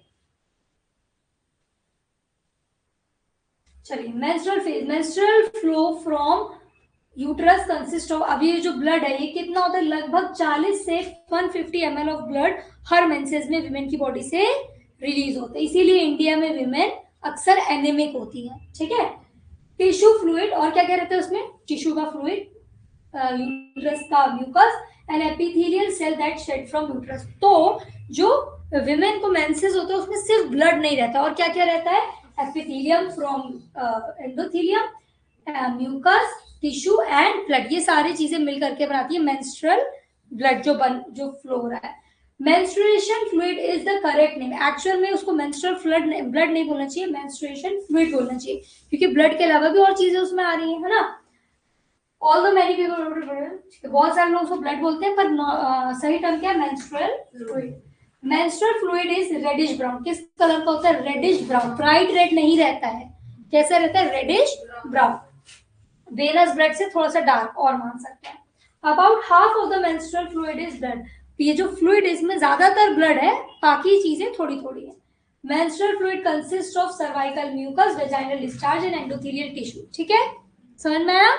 अब vaginal fluid in the menses mainly contribute water, कह रहे हैं जो वेजाइनल फ्लूइड है ये मेनली क्या कंट्रीब्यूट करता है, मतलब ये जो फ्लूइड है इसमें क्या क्या आता है, वाटर, कुछ इलेक्ट्रोलाइट, थोड़े से ऑर्गेनिक म्यूटीज एंड एटलीस्ट 14 प्रोटीन। इतना इंपॉर्टेंट नहीं है, बस कह रहे हैं वेजाइनल फ्लूइड ये चीजें देता है मेंस्ट्रुअल फ्लूइड के अंदर, ठीक है। चलो ये आपको पता होना चाहिए दिस। फिर मेंस्ट्रुअल फेज में और क्या होता है, मेनी फीमेल नोटिस, बहुत सारी फीमेल्स को मेंस्ट्रुएशन के टाइम ब्लड क्लॉट भी आते हैं, जो नॉर्मल नहीं होते, थोड़ा बहुत इज फाइन, पर अगर हमेशा आ रहे हैं तो इट इज नॉट नॉर्मल। क्यों, क्योंकि these appear as lumps of blood, ठीक है। एसिडिक पीएच जो वेजाइना की रहती है ना, और प्लाज्मिन ये जो रहता है एंडोमेट्रियम में, ये क्या करता है, ब्लड को क्लॉट होने से बचाता है। तो अगर इसमें डिस्टर्बेंस आएगी तो फिर क्लॉटेड ब्लड आएगा। चलिए मेंस्ट्रुएशन के टाइम सेक्सुअल इंटरकोर्स अवॉइड करना चाहिए, क्यों, इसके कुछ रीजंस है, देखिए। Sexual intercourse during menstruation does not cause any damage but women's body is more vulnerable. ऐसा कोई नुकसान नहीं होता, पर वुमेन की बॉडी इन्फेक्शन के लिए उस टाइम बहुत ज्यादा वल्नरेबल होती है, मतलब इजीली इन्फेक्शन हो सकते हैं। क्यों, देखिएगा, वेजाइना की पीएच जो नॉर्मली हाई रहती है, मैंने बताया था आप लोगों को, इस टाइम पे थोड़ी सी लेस एसिडिक हो जाती है, ठीक है। इसके बाद सर्विक्स जो है अपनी नॉर्मल पोजीशन से थोड़ा नीचे आ जाता है। सर्वाइकल ओपनिंग जो नैरो रहती है थोड़ी सी इस टाइम डायलेट हो जाती है, किस लिए, ताकि ब्लड फ्लो हो सके। और यूट्रस की जो एंडोमेट्रियम लाइनिंग है ये तो शेड आउट हो रही होती है, तो जो मिडिल लेयर है वो डायरेक्टली एक्सपोज होती है। Lining is absent thus allowing organism direct access to the blood stream through the numerous blood vessels। तो जो मायोमेट्रियम है ये डायरेक्टली दिखती है, जिसमें ब्लड वेसल्स बहुत सारी प्रेजेंट है, तो एक बॉर्डर, एक लेयर ही खत्म हो गई है, तो डायरेक्ट कॉन्टैक्ट जर्म्स का ब्लड वेसल्स में जाना ज्यादा इजीली हो जाता है। All this condition increase chances of infection during menstruation.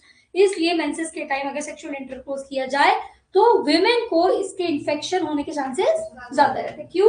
क्योंकि वेजाइना की पीएच कम हो जाती है और एंडोमेट्रियम लाइन ना होने की वजह से डायरेक्ट ही इन्फेक्शन हो सकता है ब्लड वेसल्स में।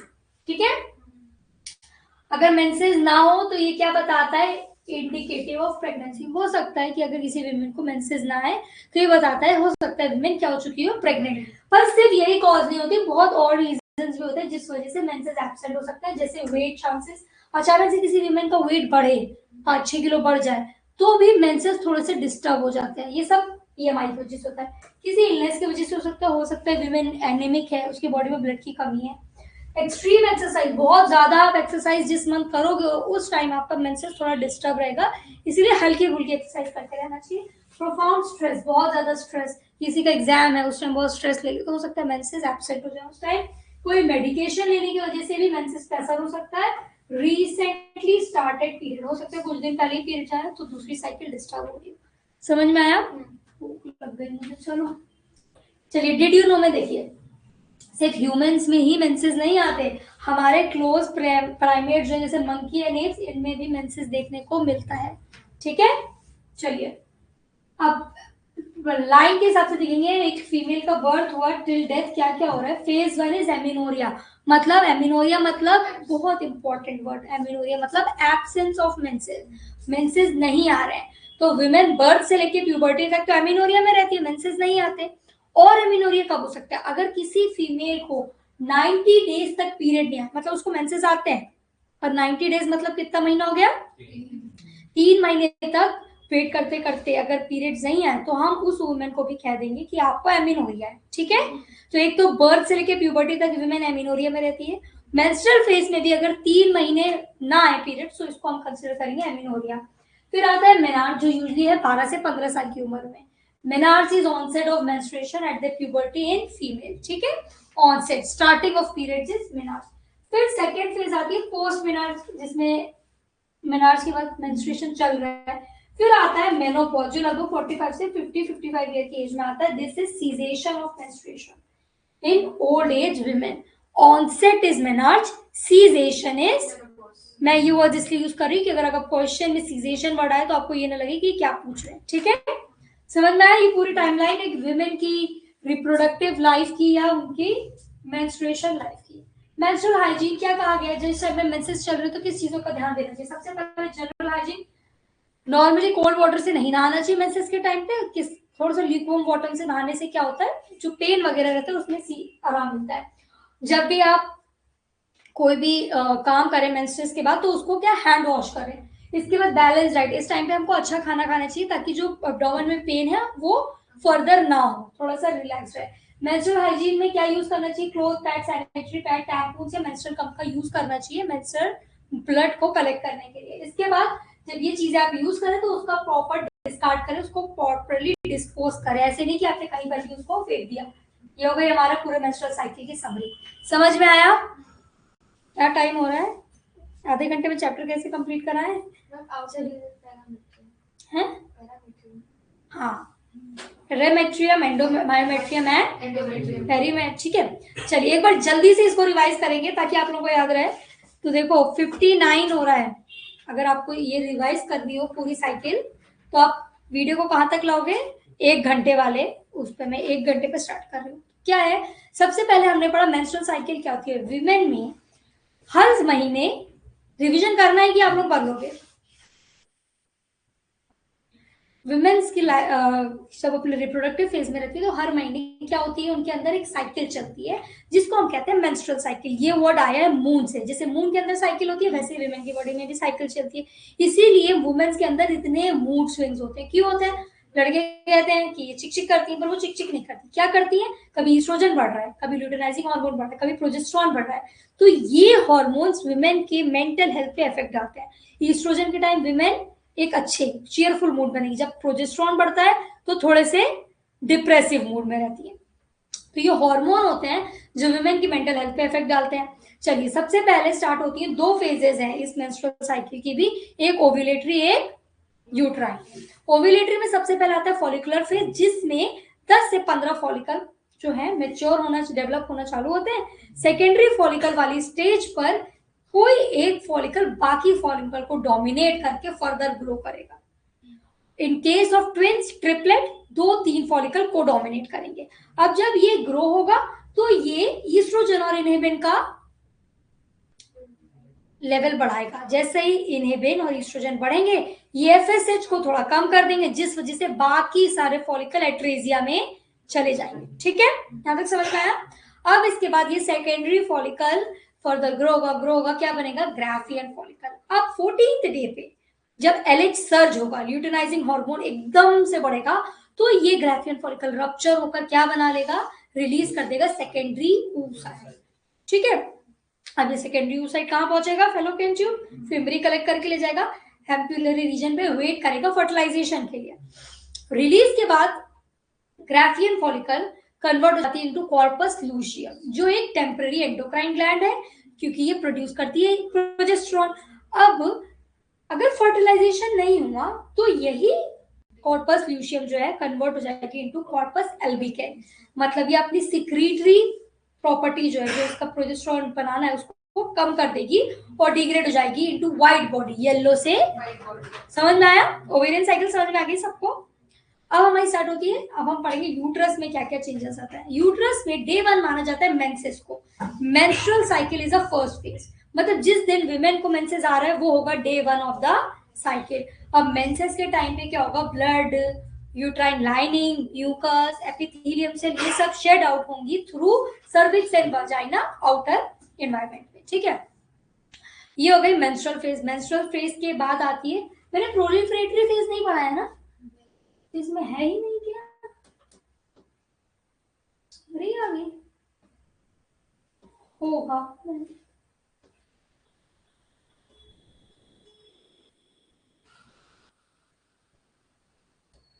इसमें है ही प्रोलिफरेटरी फेज।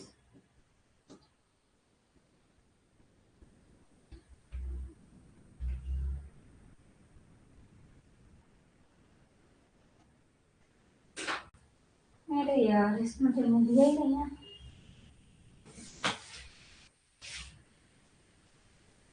चलो लिखो, मैं बता रही हूँ। अच्छा हुआ अभी याद आ गया।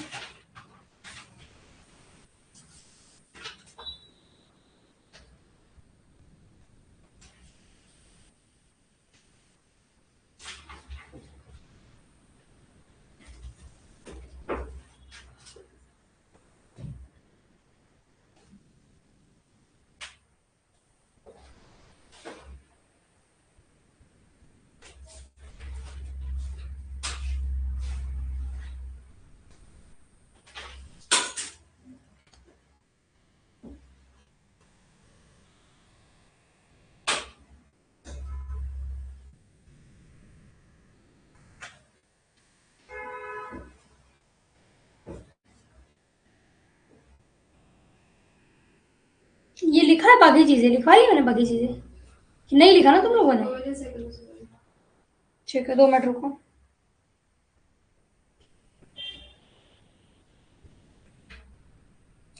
ये लिख लो, क्योंकि इसमें है नहीं तो लिखोगे कहाँ से? चलो ये लिख लो, जगह वगह छोड़ के कैसे भी लिख लो। प्रोलिफरेटरी फेज।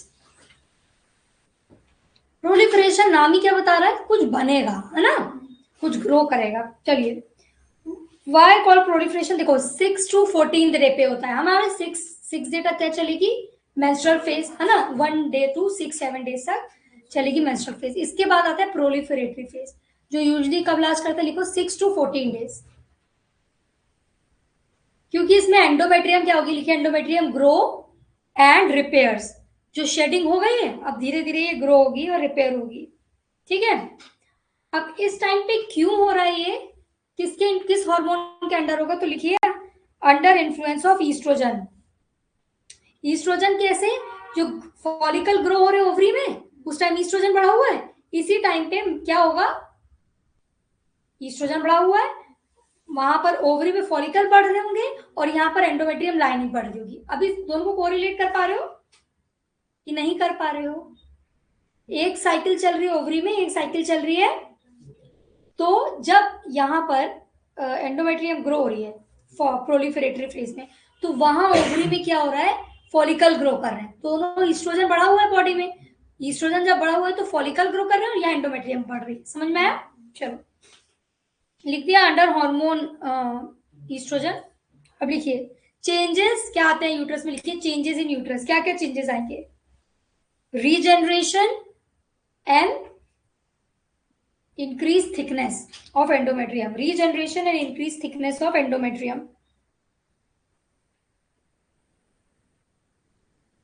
लिख लिया?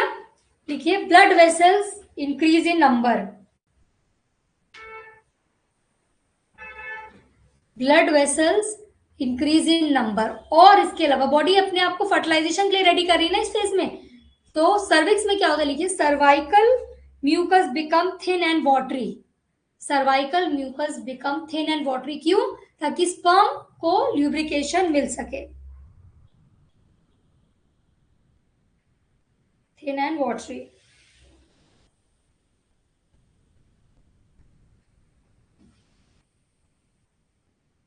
तो प्रोलिफरेटरी फेज में बॉडी अपने आप को रेडी कर रही है फर्टिलाइजेशन के लिए, है ना?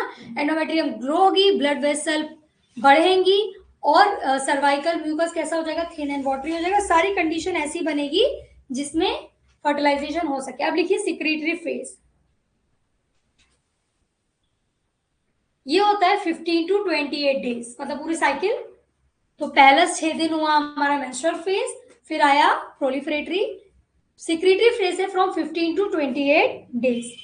अब क्यों कह रहे हैं secretory? Because secretory phase, because uterine gland start secreting nutrients. इस टाइम पे यूट्रस की ग्लैंड जो है न्यूट्रिएंट सिक्रीट करना स्टार्ट करती हैं। देखिए secretory phase because uterine gland start secreting nutrient.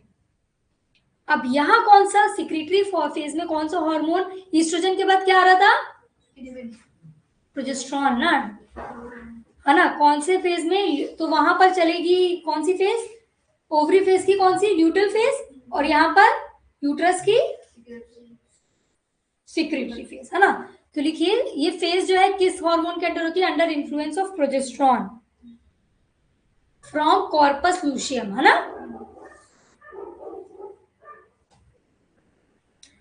अब इस फेज में यूट्रस में क्या क्या चेंजेस आएंगे? लिखिए चेंजेस इन यूट्रस, इस फेज में यूट्रस में क्या क्या चेंजेस आएंगे? लिखिए become endometrium become thick, spongy and soft, endometrium become thick, spongy and soft, uterine gland secrete glycogen rich fluid, secretory phase है ना, तो endocrine gland produce glycogen rich fluid, glycogen rich fluid, and uterine blood vessels become highly coiled। तो क्या क्या changes आए? सबसे पहले uterine endometrium spongy हो गई, ब्लड वेसल्स कॉइल्ड हो गए, और थर्ड क्या था? ये ग्लाइकोजन, जो यूट्राइन ग्लैंड है ग्लाइकोजन रिच फ्लूइड सिक्रीट करने लगे। ये सब क्यों हो रहा है? पर्पस लिखो, लिखो purpose to make uterus ready for implantation, to make uterus ready for implantation.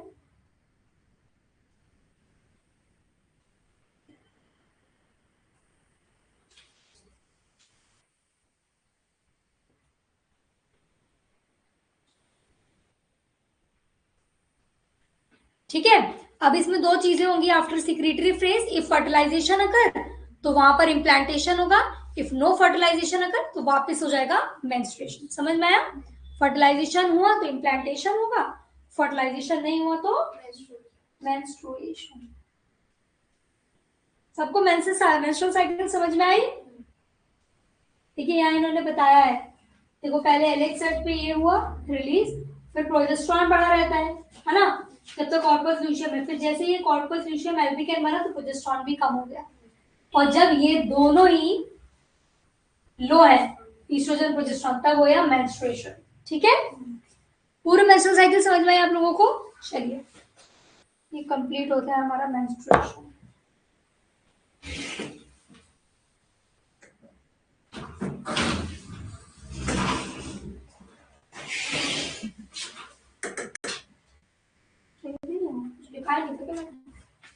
अब हमारा आता है फर्टिलाइजेशन के बाद, मेंस्ट्रुअल साइकिल के बाद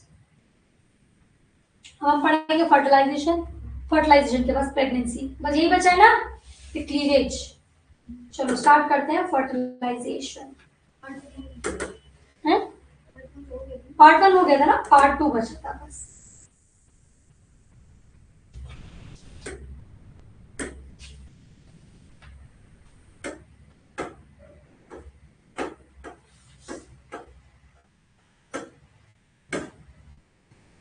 पार्ट 1 में हमने क्या क्या पढ़ा था कि जर्नी पढ़ी थी स्पर्म और ओवा। हाँ पूरी जर्नी पढ़ी थी ना। अब पार्ट 2 में देखिए क्या हो रहा है। हमने ये पढ़ा था पार्ट 1 में कि किस तरीके से स्पर्म मेल बॉडी से और ओवा ओवरी से एम्प्यूलर रीजन में आकर मिलते हैं, ठीक है। अब पढ़ते हैं, मिला होगा ओव्यूलेशन, रिलीज सेकेंडरी oocyte, है ना, suspended in metaphase of meiosis 2, ठीक है। मियोसिस 2 पे जो था फर्टिलाइजेशन होने के बाद ये आगे बढ़ेगा। At fertilization, diameter of the secondary oocyte is more than the center. अब ये फर्टिलाइजेशन होता है, आपने डायग्राम में देखा होगा तो ओवा बड़ा सा दिखता है, स्पर्म छोटा सा दिखता है। तो यही कहना चाह रहे हैं ये कि ये लगभग उससे 2 गुना साइज का होता है। तो रेशियो क्या रहता है वॉल्यूम का, अगर हम देखें स्पर्म और ओवा का, एक 2000:1, मतलब स्पर्म के आगे ओवा बहुत बड़ा है ना, समझ में आया।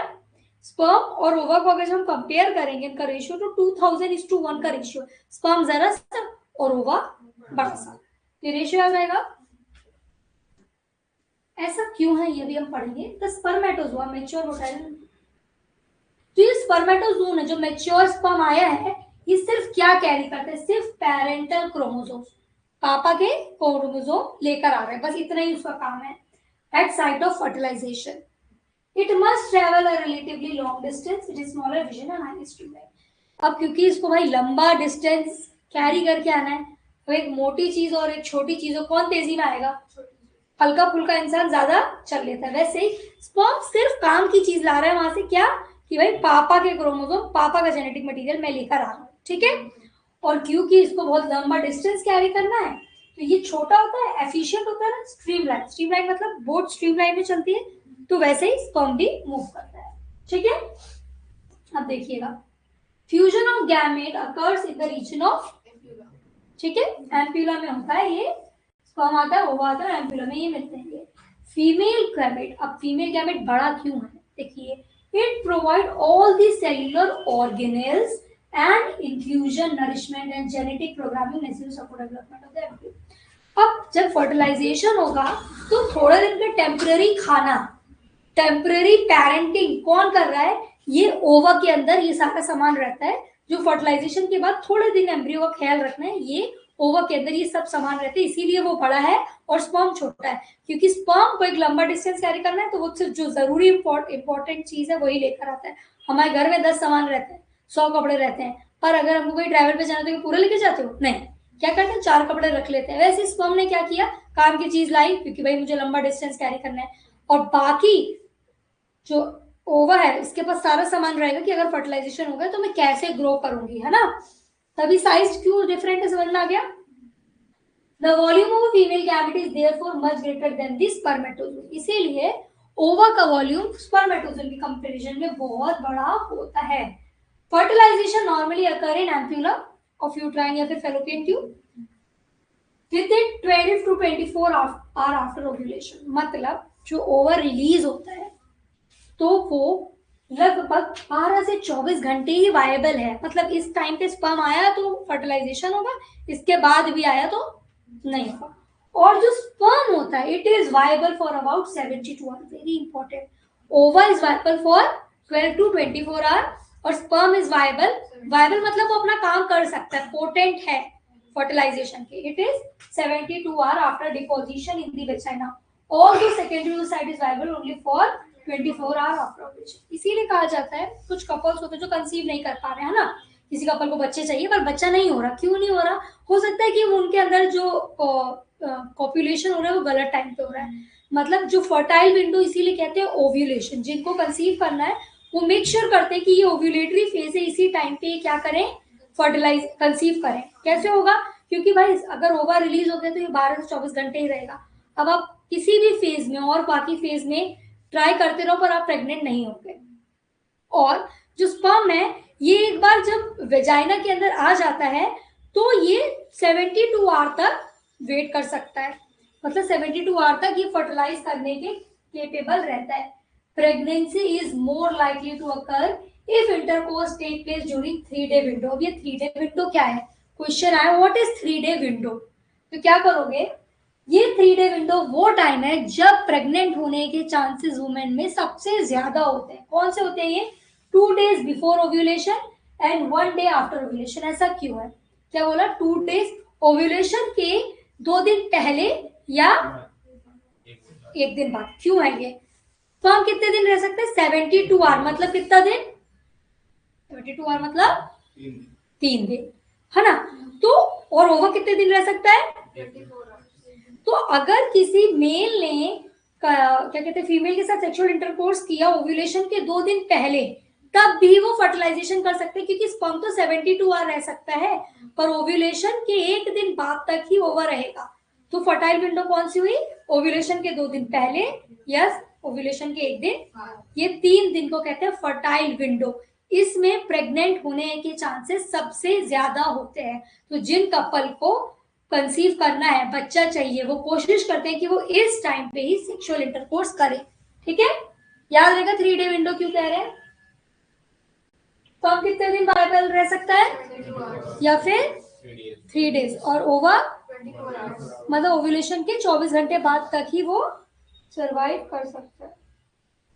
चलो अब देखिए मैकेनिज्म ऑफ फर्टिलाइजेशन।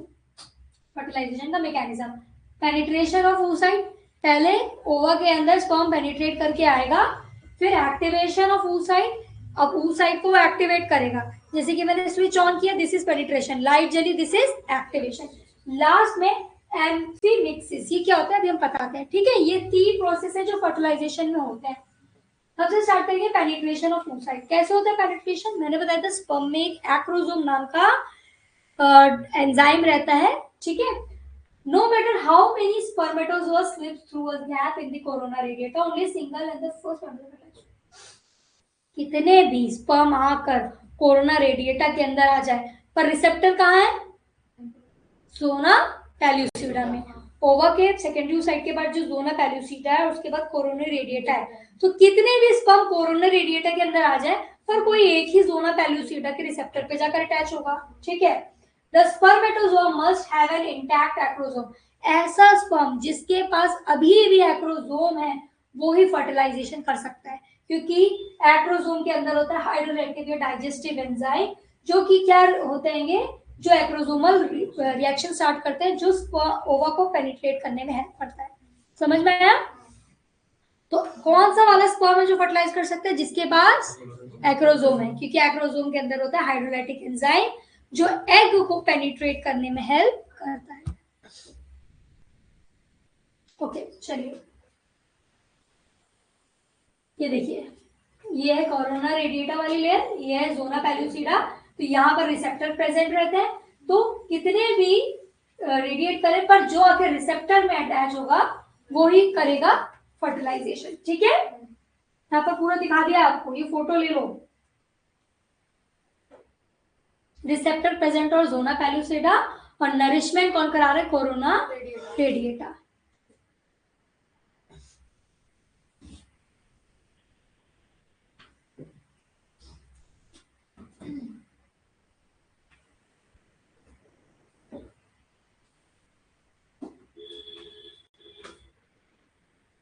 चलो अब इन्होंने बता दिया है कि जोना पैल्यूसिडा पे जो रिसेप्टर है उसका नाम है ZP3 मॉलिक्यूल, जोना पैल्यूसिडा 3 मॉलिक्यूल, ZP3 मॉलिक्यूल। ठीक है, नॉट दैट इंपॉर्टेंट, पर नीट में कुछ भी आ सकता है। तो जोना पैल्यूसिडा पे रिसेप्टर कौन सा है, जोना पैल्यूसिडा 3, ZP3 मॉलिक्यूल। ठीक है, अब देखिए, जैसे ही ये स्पर्मेटोजोन जोना पैल्यूसिडा के स्पर्म रिसेप्टर में आकर अटैच होता है, ये क्या कर देता है, this binding trigger rupture of acrosome. जैसे अटैच होगा वैसे एक्रोसोम रप्चर हो जाएगा, टूट जाएगा। क्यों, अटैचमेंट के टाइम एक्रोसोम में पोर्स आ जाते हैं, छेद छेद छेद छेद, इस वजह से इसका क्या हो जाएगा, रप्चर हो जाएगा और एक्रोसोमल रिएक्शन चालू हो जाएगी। समझ में आई। चलिए अब एक्रोसोमल रिएक्शन क्या होगी, देखिए, for fertilization to occur sperm cell must penetrate following layers. Fertilization हो इसके लिए कौन कौन सी लेयर को पेनिट्रेट करना पड़ेगा, ग्रैन्युलोसा सेल, है ना, then corona radiata and zona pellucida. ये देखिए ऐसे पेनिट्रेट करके सेकेंडरी oocyte के अंदर आएगा, ठीक है। Acrosomal enzyme and strong tail movement by the sperm helps penetrate the cell of the acrocorona radiata and come to contact with the zona pellucida। अभी कह रहे हैं जो जोना पेलुसिडा तक स्पर्म आएगा किस वजह से होगा, पहला जो स्पर्म के पास टेल है उसमें मूवमेंट की वजह से और एक्रोसोमल एंजाइम की वजह से। The hyaluronidase and acrosin digest the path of the zona pellucida and move towards the surface of the oocyte। ठीक है, इन्होंने कहा कि जोना पेलुसिडा से जब oocyte तक आते हैं तो कौन से दो एंजाइम्स है, हाइड्रोलाइनेज एंड एक्रोजिन, ये दोनों वो रास्ते को एक तरीके से पत्थर को तोड़ने के लिए क्या होती है, वो मशीन होती है, तोड़ तोड़ कर आगे बढ़ रहे हैं, तो ये है वो दो मशीन, ठीक है। When the sperm contact the surface, the sperm and the oocyte membrane begin to fuse। अब जैसे ये दोनों मिलेंगे तो स्पर्म की मेम्ब्रेन और oocyte की मेम्ब्रेन फ्यूज होने लगेगी एक दूसरे के साथ। इस तरीके से हो जाएगा fertilization. This steps triggers for oocyte activation. Sperm का एक्टिवेशन कब हुआ, जब वो आकर अटैच हो गया जोना पेलुसिडा से, और oocyte का एक्शन कब चालू हुआ, जब स्पर्म और ओवा की मेम्ब्रेन एक दूसरे में फ्यूज हो गई, ठीक है। चलिए, तो अभी क्वेश्चन आए कि what triggers the oocyte activation, तो क्या स्पर्म एंड ओवा की मेम्ब्रेन फ्यूजन, और what triggers the sperm activation, जब स्पर्म जोना पेलुसिडा के रिसेप्टर में आकर अटैच होगा तब हमारे एक्रोसोम का एक्टिवेशन स्टार्ट हो जाएगा। Series of changes in the nitrogen. अब oocyte का एक्टिवेशन होने की वजह से 3 स्टेप में होता है, formation of reception cone, metabolic activation and block of polysperm. मैं बता रही हूँ तीनों चीजें क्या है। जैसे ही oocyte में एक स्पर्म आके अटैच हो गया तो क्या क्या चीजें होंगी, देखिए।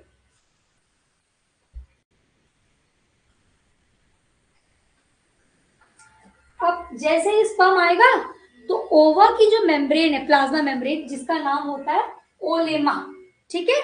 oocyte की प्लाज्मा मेम्ब्रेन को कह रहे हैं उलेमा। उलेमा थोड़ा सा एक तरीके से स्पर्म आ रहा है तो उसकी तरफ बढ़ेगी तो कोन टाइप का स्ट्रक्चर बनाएगी और स्पर्म को रिसीव करेगी। इसको कहते हैं फॉर्मेशन ऑफ रिसेप्शन कोन, ठीक है। ऐसे याद करो, जब हमारे कोई गेस्ट आए तो हाथ बढ़ाते हैं ना, आइए, वैसे ही ओवा जो है स्पर्म को कहते हैं आइए, उलेमा को आगे बढ़ाकर, ठीक है। चलिए, मेटाबॉलिक एक्टिविटी इसके बाद क्या होता है, जैसे ये एक्टिवेशन होता है ओवा का तो बहुत सारी रैपिड इंक्रीज हो जाता है एंजाइम्स में और मेटाबॉलिक रेट जो है उसका इंक्रीज हो जाता है। इतना ये डिटेल में पढ़ने की जरूरत नहीं है, बट आपको ये पता होना चाहिए मेटाबॉलिक एक्टिविटी कब स्टार्ट हो रही है। कब स्टार्ट हो रही है, जब एक बार oocyte की एक्टिविटी स्टार्ट हो गई, कोन बन गया, तो मेटाबॉलिक रेट बढ़ेगा और मेटाबॉलिक एक्टिविटी बढ़ेगी। The cytoplasm contain large number of amino acids, ठीक है। क्या होगा, अब स्पर्म रिसीव हो गया कोन बनने के बाद, तो इसके साइटोप्लाज्म के अंदर, अपने ओवा के साइटोप्लाज्म के अंदर बहुत सारे एमआरएनए रहते हैं। एमआरएनए की एक्टिविटी बढ़ेगी, एमआरएनए क्या बनाता है, प्रोटीन, प्रोटीन बढ़ेगा तो मतलब प्रोटीन बनते या प्रोसेस चालू हो गई, ठीक है। चलिए, block of polyspermy, this is very important. क्यों एक से ज्यादा स्पर्म जो है एग के अंदर पेनिट्रेट नहीं कर पाते, पॉलीस्पर्मी, मेनी, पॉली मतलब बहुत सारे sperm, polyspermy is entry of one और मोर स्पर्म इन दी oocyte, ठीक है। पॉलीस्पर्मी मतलब अगर एक से ज्यादा स्पर्म oocyte के अंदर एक्टिवेट कर रहे हैं, पर block to polyspermy is achieve by following two दो मैकेनिज्म है जिनकी वजह से मल्टीपल स्पर्म oocyte को फर्टिलाइज नहीं कर पाते, class growth, flow growth. The process is accompanied by the depolarization of oocyte membrane due to the increased concentration। क्या होता है,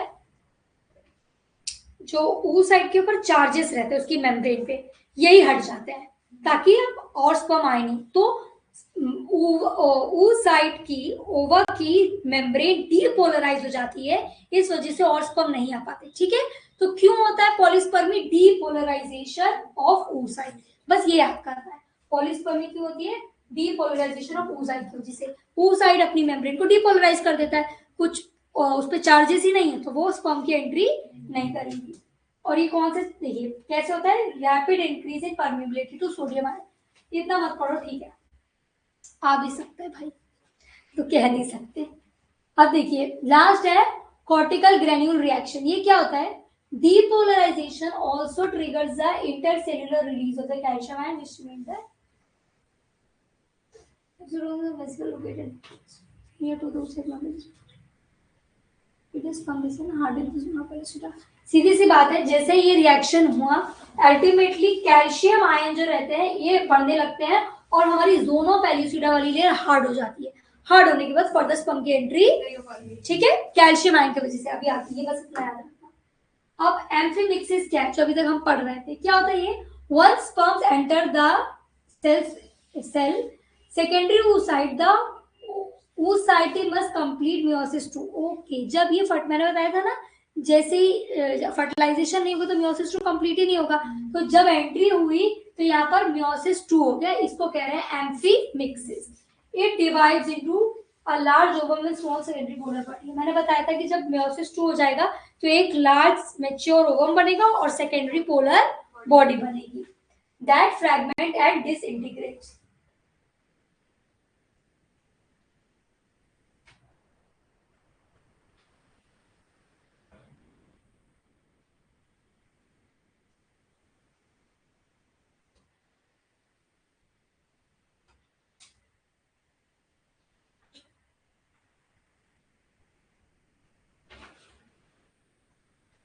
अब क्या होगा? फॉर्मेशन ऑफ प्रोनाउंस का मतलब मेल और फीमेल का न्यूक्लियस फ्यूज हो रहा है, ठीक है, मेल ओवा स्पर्म का और फीमेल ओवा का न्यूक्लियस का फ्यूजन हो रहा है, ठीक है, बस इतना है। मैकेनिज्म ऑफ फ्यूजन पर रीड कर लेते हैं। Sperm is appearing approaching to ova, sperm आ रहे ओवा के पास, एक्रोसोम रिएक्शन टेक प्लेस, है ना, growth of acrosome process, acrosome की ग्रोथ होगी, fusion of plasma membrane, male और फीमेल की दोनों प्लाज्मा मेम्ब्रेन फ्यूज होगी, nucleus of sperm enter the ova, nucleus मैंने कहा आखिर में एंटर होगा, fusion of egg and sperm pronounce to form a zygote nucleus. बस यही इतना ही याद करना है, ठीक है, ज्यादा डिटेल में मत पढ़ो, स्टेप्स याद हो जाएंगे। ये उन्होंने बताया, ये आया यहाँ पर कोरोना रेडिएटर को उसने पेनिट्रेट किया, रिसेप्टर पे आके अटैच हुआ, एक्रोसोम रिएक्शन स्टार्ट हुई, स्पर्म और एग का न्यूक्लियस मिलकर के दोनों ने मिलकर के बना दिया जाइगोट, ठीक है।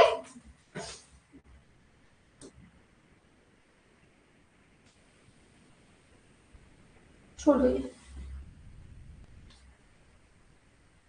ये पढ़ाना पड़ेगा देखो। अब मैंने आपको बताया था जो गैमेट रहते हैं उसमें हाफ नंबर ऑफ क्रोमोसोम ही रहते हैं, तो 23 स्पर्म से 23 इससे आएंगे, दोनों फर्टिलाइजेशन के बाद जाइगोट में 46 नंबर ऑफ क्रोमोसोम हो जाएंगे, इसको क्या कहते हैं? मूवमेंट ऑफ कंसेप्शन, ठीक है। 46 इसमें पढ़ने की जरूरत नहीं है, ऑलरेडी हम पढ़ चुके हैं क्यों जाइगोट में हाफ ऑफ आते हैं। अब नॉर्मल डिप्लॉयड कंडीशन वापस आ गई, गैमेट से आधा आधा मिला दोनों के, मेल से फीमेल से, तो डिप्लॉयड कंडीशन वापस आ गई। Entry of sperm stimulate the secondary oocyte, ठीक है। अब मेल और फीमेल के न्यूक्लियस जब मिले, हेप्लॉइड हेप्लॉइड, तो डिप्लॉइड जाइगोट बन गया, ठीक है, समझ में आया? ये फर्टिलाइजेशन है, लिख लेना है सब, ठीक है। क्या टाइम हो रहा है भाई? फर्टिलाइजेशन पार्ट 1, फर्टिलाइजेशन पार्ट 2 हो गया, मेंस्ट्रुअल साइकिल हो गई, बच्चा है क्लीवेज जिसको बहुत ज्यादा लिखवाना पड़ेगा, प्रेगनेंसी, क्लीवेज ही स्टार्ट करते हैं। 51 हो रहा है, थोड़ा सा और बढ़ा देते हैं।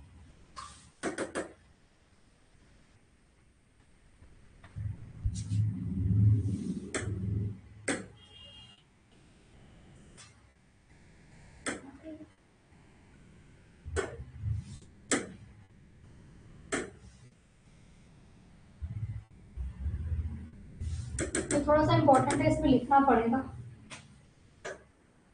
ताकत है। चलो हेडिंग डालो क्लीवेज, ये थोड़ा सा एक नया टॉपिक है, इसको थोड़ा सा लिखिएगा, मैं लिखवा देती हूँ, क्लीवेज ऑफ जाइगोट।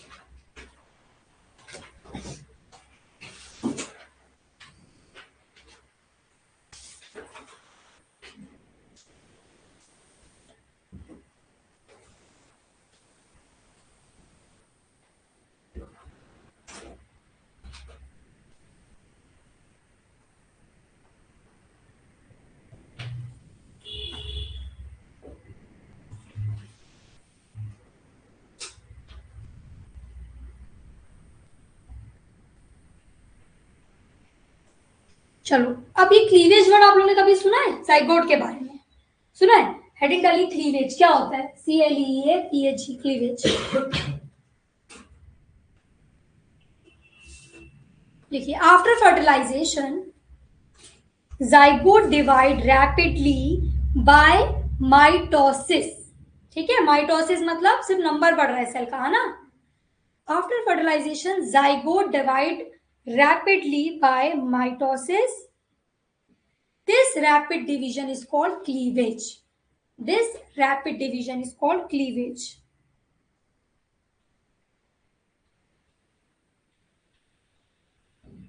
अब क्लीवेज के दौरान नंबर बढ़ रहा है, साइज नहीं बढ़ रहा। क्या बढ़ रहा है? तो लिख दीजिए, नंबर इंक्रीज, साइज कांस्टेंट। अब जब नंबर बढ़ रहे हैं 2 से 4, 4 से 8, 4 से, तो हर सेल जो बढ़ रही है इसको क्या कहते हैं? लिखिए, each cell formed is called blastomere. BLASTOMERE, blastomere. Very important, underline करिए। क्लीवेज को भी अंडरलाइन करिए, ब्लास्टोमियर को भी, क्योंकि कई लोगों ने इसके बारे में पहली बार पढ़ रहे हैं। तो व्हाट इज क्लीवेज? जाइगोट बना फर्टिलाइजेशन के बाद, फिर नंबर ऑफ सेल माइटोसिस से बढ़ी, 2, 4, 5, 6 से बढ़ती गई बढ़ती गई। ये बढ़ने को, अचानक से बढ़ने को कह रहे हैं क्लीवेज। और जो सेल बढ़ रही हैं उन सेल को कहा है ब्लास्टो। याद रहेगा, एकदम रट लेना ये। चलिए, टाइम लिखते हैं इसका, टाइम ऑफ क्लीवेज कैसे कैसे बढ़ रही है। Time of cleavage, first cleavage begin 24 hour after fertilization. Fertilization के 24 घंटे बाद क्लीवेज स्टार्ट होता है। ठीक है,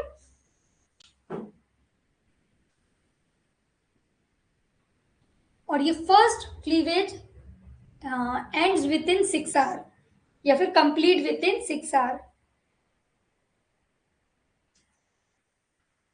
जैसे कि ये जो 2 से 4 हुई, ये 24 फर्टिलाइजेशन के 24 घंटे बाद हुई, और ये 2 से 4 होने में लगभग 6 घंटे लगा। अब इसके बाद सेकेंड क्लीवेज होगा, फिर थर्ड क्लीवेज होगा, फिर फोर्थ क्लीवेज होगा। तो जैसे 6 घंटा लग रहा है, फिर 5 घंटे लगेगा, फिर 3 घंटे लगेगा, ऐसे टाइम कम होता रहेगा। तो लिखिए, each next division takes less time.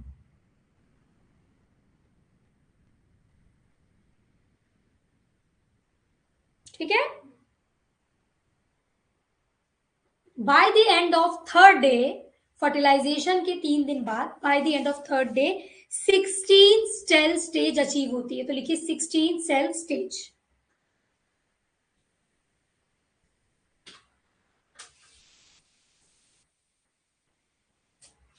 पे लिखो,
चलिए डायग्राम है, क्लियर?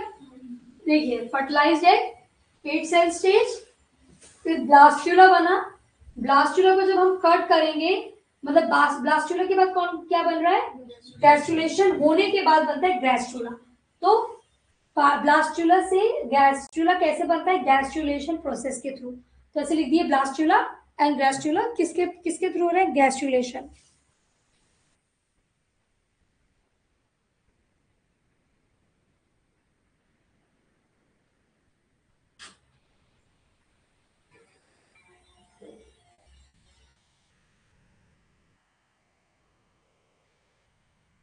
अब ब्लास्टुला क्या होता है? लिखिए, blastula it is an early stage embryo, early stage embryo a hollow ball of cells, उन सेल्स का नाम क्या था, मैंने बताया था अभी, ब्लास्टोमेयर, है ना।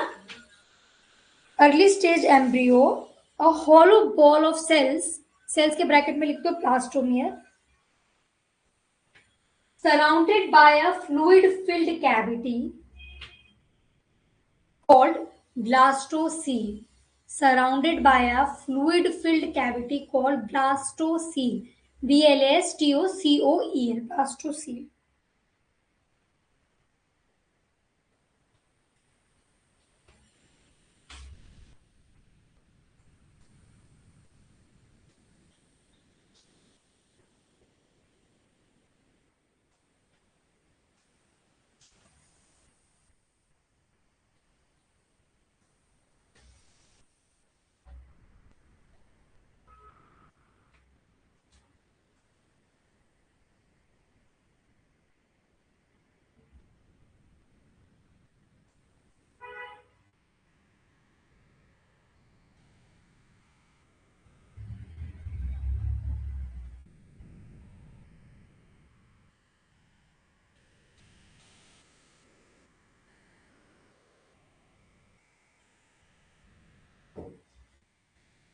तो ब्लास्टुला हमारा किसके बाद बन रहा है, क्लीवेज के बाद हमारा क्या बन रहा है, ब्लास्टुला।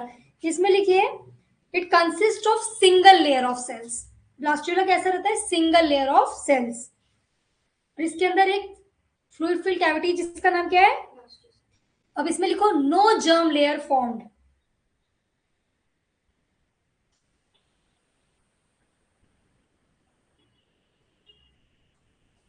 ठीक है। ब्लास्टुला रिकॉग्नाइज कर लेंगे, इसमें जर्म लेयर नहीं होती है और सिंगल लेयर स्ट्रक्चर रहता है, फ्लूइड फिल्ड कैविटी रहती है जिसको कहते हैं ब्लास्टोसील। अब लिखिए ग्रास्टुला क्या होता है, gastrula formed after blastula, formed after blastula through gastrulation, process का नाम क्या है, gastrulation। इसमें क्या होता है, देखिए एम्ब्रियो बिकम मल्टी लेयर्ड, वो सिंगल लेयर्ड था, ये कैसा है, gastrula is जो embryo become multi layered, 3 germ layer formed, 3 germ layered formed, कौन कौन सी, एक्टोडर्म, एंडोडर्म एंड मीजोडर्म। तो ब्लास्टुला एंड ग्रास्टुला में डिफरेंस क्या है, एक सिंगल लेयर्ड है, एक मल्टी लेयर्ड है, एक में बिल्कुल भी जर्म लेयर्स नहीं है, एक में जर्म लेयर्स हैं। ग्रास्टुला की स्टेज में जो ब्लास्टोसील था ना ब्लास्टुला में, ये लगभग खत्म हो जाता है, तो लिखिए ब्लास्टोसील इज रिड्यूस्ड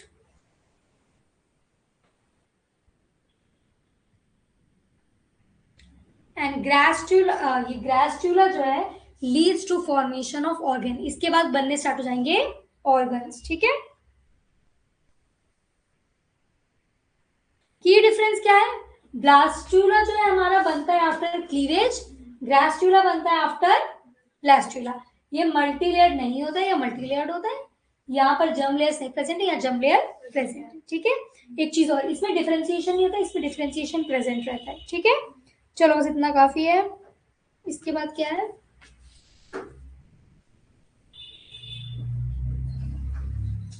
ये डिफरेंस, क्लीवेज वर्सेस माइटोसिस, दोनों में डिफरेंस क्या है,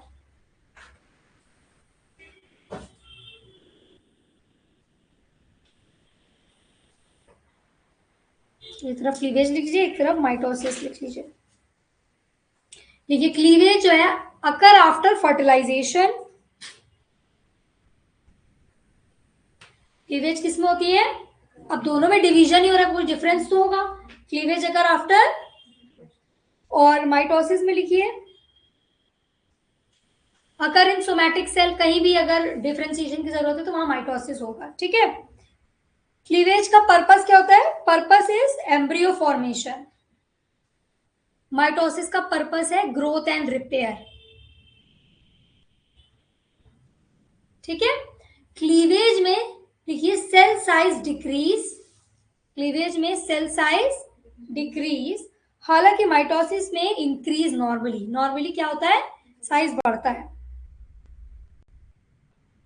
क्लीवेज में ग्रोथ फेज एब्सेंट होती है या तो बहुत शॉर्ट रहती है, ग्रोथ फेज इज एब्सेंट और वेरी शॉर्ट, और माइटोसिस में ग्रोथ फेज प्रेजेंट होती है। क्लीवेज में डिफरेंशिएशन की स्पीड लिखिए, speed of cleavage is very fast, हालांकि माइटोसिस में क्या होती है, नॉर्मल रहती है। अब क्लीवेज का जब डिफरेंशिएशन होगा, डिवाइड होगी, तो लिखिए डॉटर सेल्स क्या है, ब्लास्टोमेयर्स। क्या कहते हैं इनकी डॉटर सेल को, ब्लास्टोमेयर्स। हालांकि माइटोसिस का जब डिवीजन होगा तो वही सोमैटिक सेल सेम बनेंगी, है ना, daughter cell are somatic sales.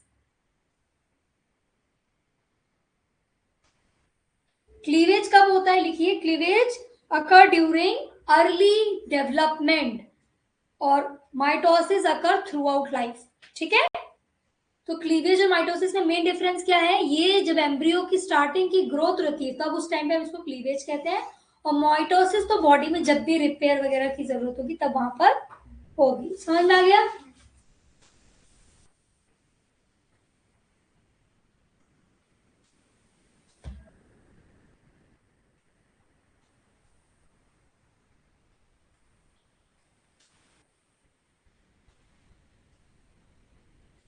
ये थोड़ा सा इम्पोर्टेंट है, ये भी कर लेते हैं। कर लोगे सर? टाइम देते हैं, ब्रेक देते हैं स्टार्ट करने से पहले थोड़ा। चलो भाई करो, कोई बात नहीं।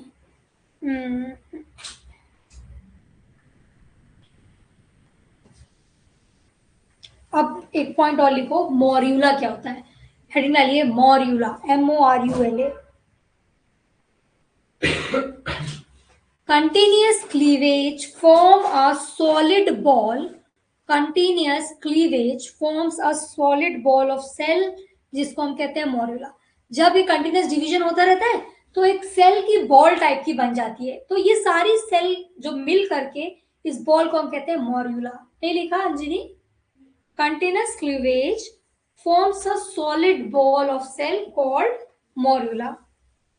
मॉर्यूला कैसे पहचानेंगे, लिखिए no central cavity present. Morula के अंदर कोई कैविटी नहीं रहती, बस सारी सेल्स के एक तरीके से गुच्छे को क्या कहते हैं, मॉर्यूला। ठीक है, कब तक मॉर्यूला बोलते हैं, 8 to 16 सेल स्टेज तक, 8 to 16 सेल स्टेज। मॉर्यूला पर पहचानेंगे कैसे, it is surrounded by zona pellucida. Morula is surrounded by zona. अब कैसे पहचानोगे, अगर कोई डायग्राम बना है और सेल्स बनी और बाद में एक बाहर एक लाइनिंग बना है जोनस पेल्यूसिडा की, तो आप कहेंगे अगर ये 8 to 16 सेल स्टेज में तो हम इसको कहेंगे मॉर्यूला। ठीक है,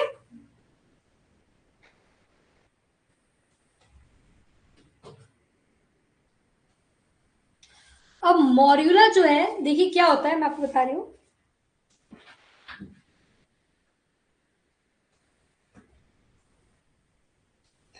जब फर्टिलाइजेशन हो गया, कहाँ हुआ है, एम्पुलरी रीजन में। अब एम्प्यूला से यूट्रस जाने में इस जाइगोट को लगभग लगता है 4 दिन। ठीक है, तो लिखिए after fertilization zygote take approximately 4 days to reach uterus. After fertilization at ampulla, zygote take approximately 4 days to reach uterus. ठीक है, फिर यहां लिखो नीचे, morula floats in uterine lumen for around 3 days. अब ये यूट्रस में पहुंच गया है, ठीक है, अब पहुंच गया है तो ये इम्प्लांट क्यों नहीं हो रहा, क्यों नहीं हो रहा, because during this time compaction occur, COMPACTION, compaction occur। मतलब मॉर्यूला जो है एक तरीके से सेल का गुच्छा है, पर ये जो बॉल है ये अभी लूजली अटैच है, तो 3 दिन जब ये यूट्रस में रहती है तो ये कॉम्पैक्ट होती है। कॉम्पैक्शन मतलब सेल के बीच का गैप कम होगा, सेल एक दूसरे से टाइटली कॉम्पैक्टली अरेंज होगी। समझ में आया क्यों है यूट्राइन ल्यूमेन में? अब लिखिए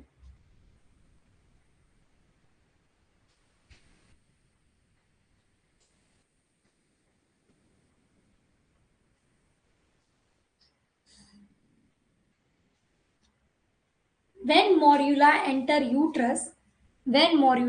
uterus, glycogen rich secretion from endometrial gland। कहां से, मैंने आपको बताया था एंडोमेट्रियम ग्लैंड में ग्लाइकोजन रिच सिक्रीशन रिलीज होते हैं। तो लिखिए when morula reach uterus glycogen rich secretion from uterine gland enter morula. ठीक है, ये सिक्रीशन जो यूट्रस की ग्लैंड बना रही है ये मॉर्यूला के अंदर जाता है। क्यों जाता है, लिखिए this secretion is called uterine milk. अगर क्वेश्चन है यूट्राइन मिल्क तो ये क्या होता है, ग्लाइकोजन रिच सिक्रीशन जो यूट्रस की ग्लैंड बना रही है इसको कहते हैं यूट्राइन मिल्क।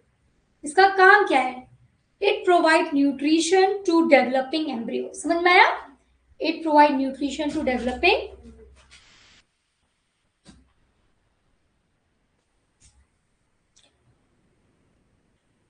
चलो बेटा आप कल पढ़ाएंगे, नहीं रहा किसी को भी। ठीक है, 46 हो भी गया है कल हम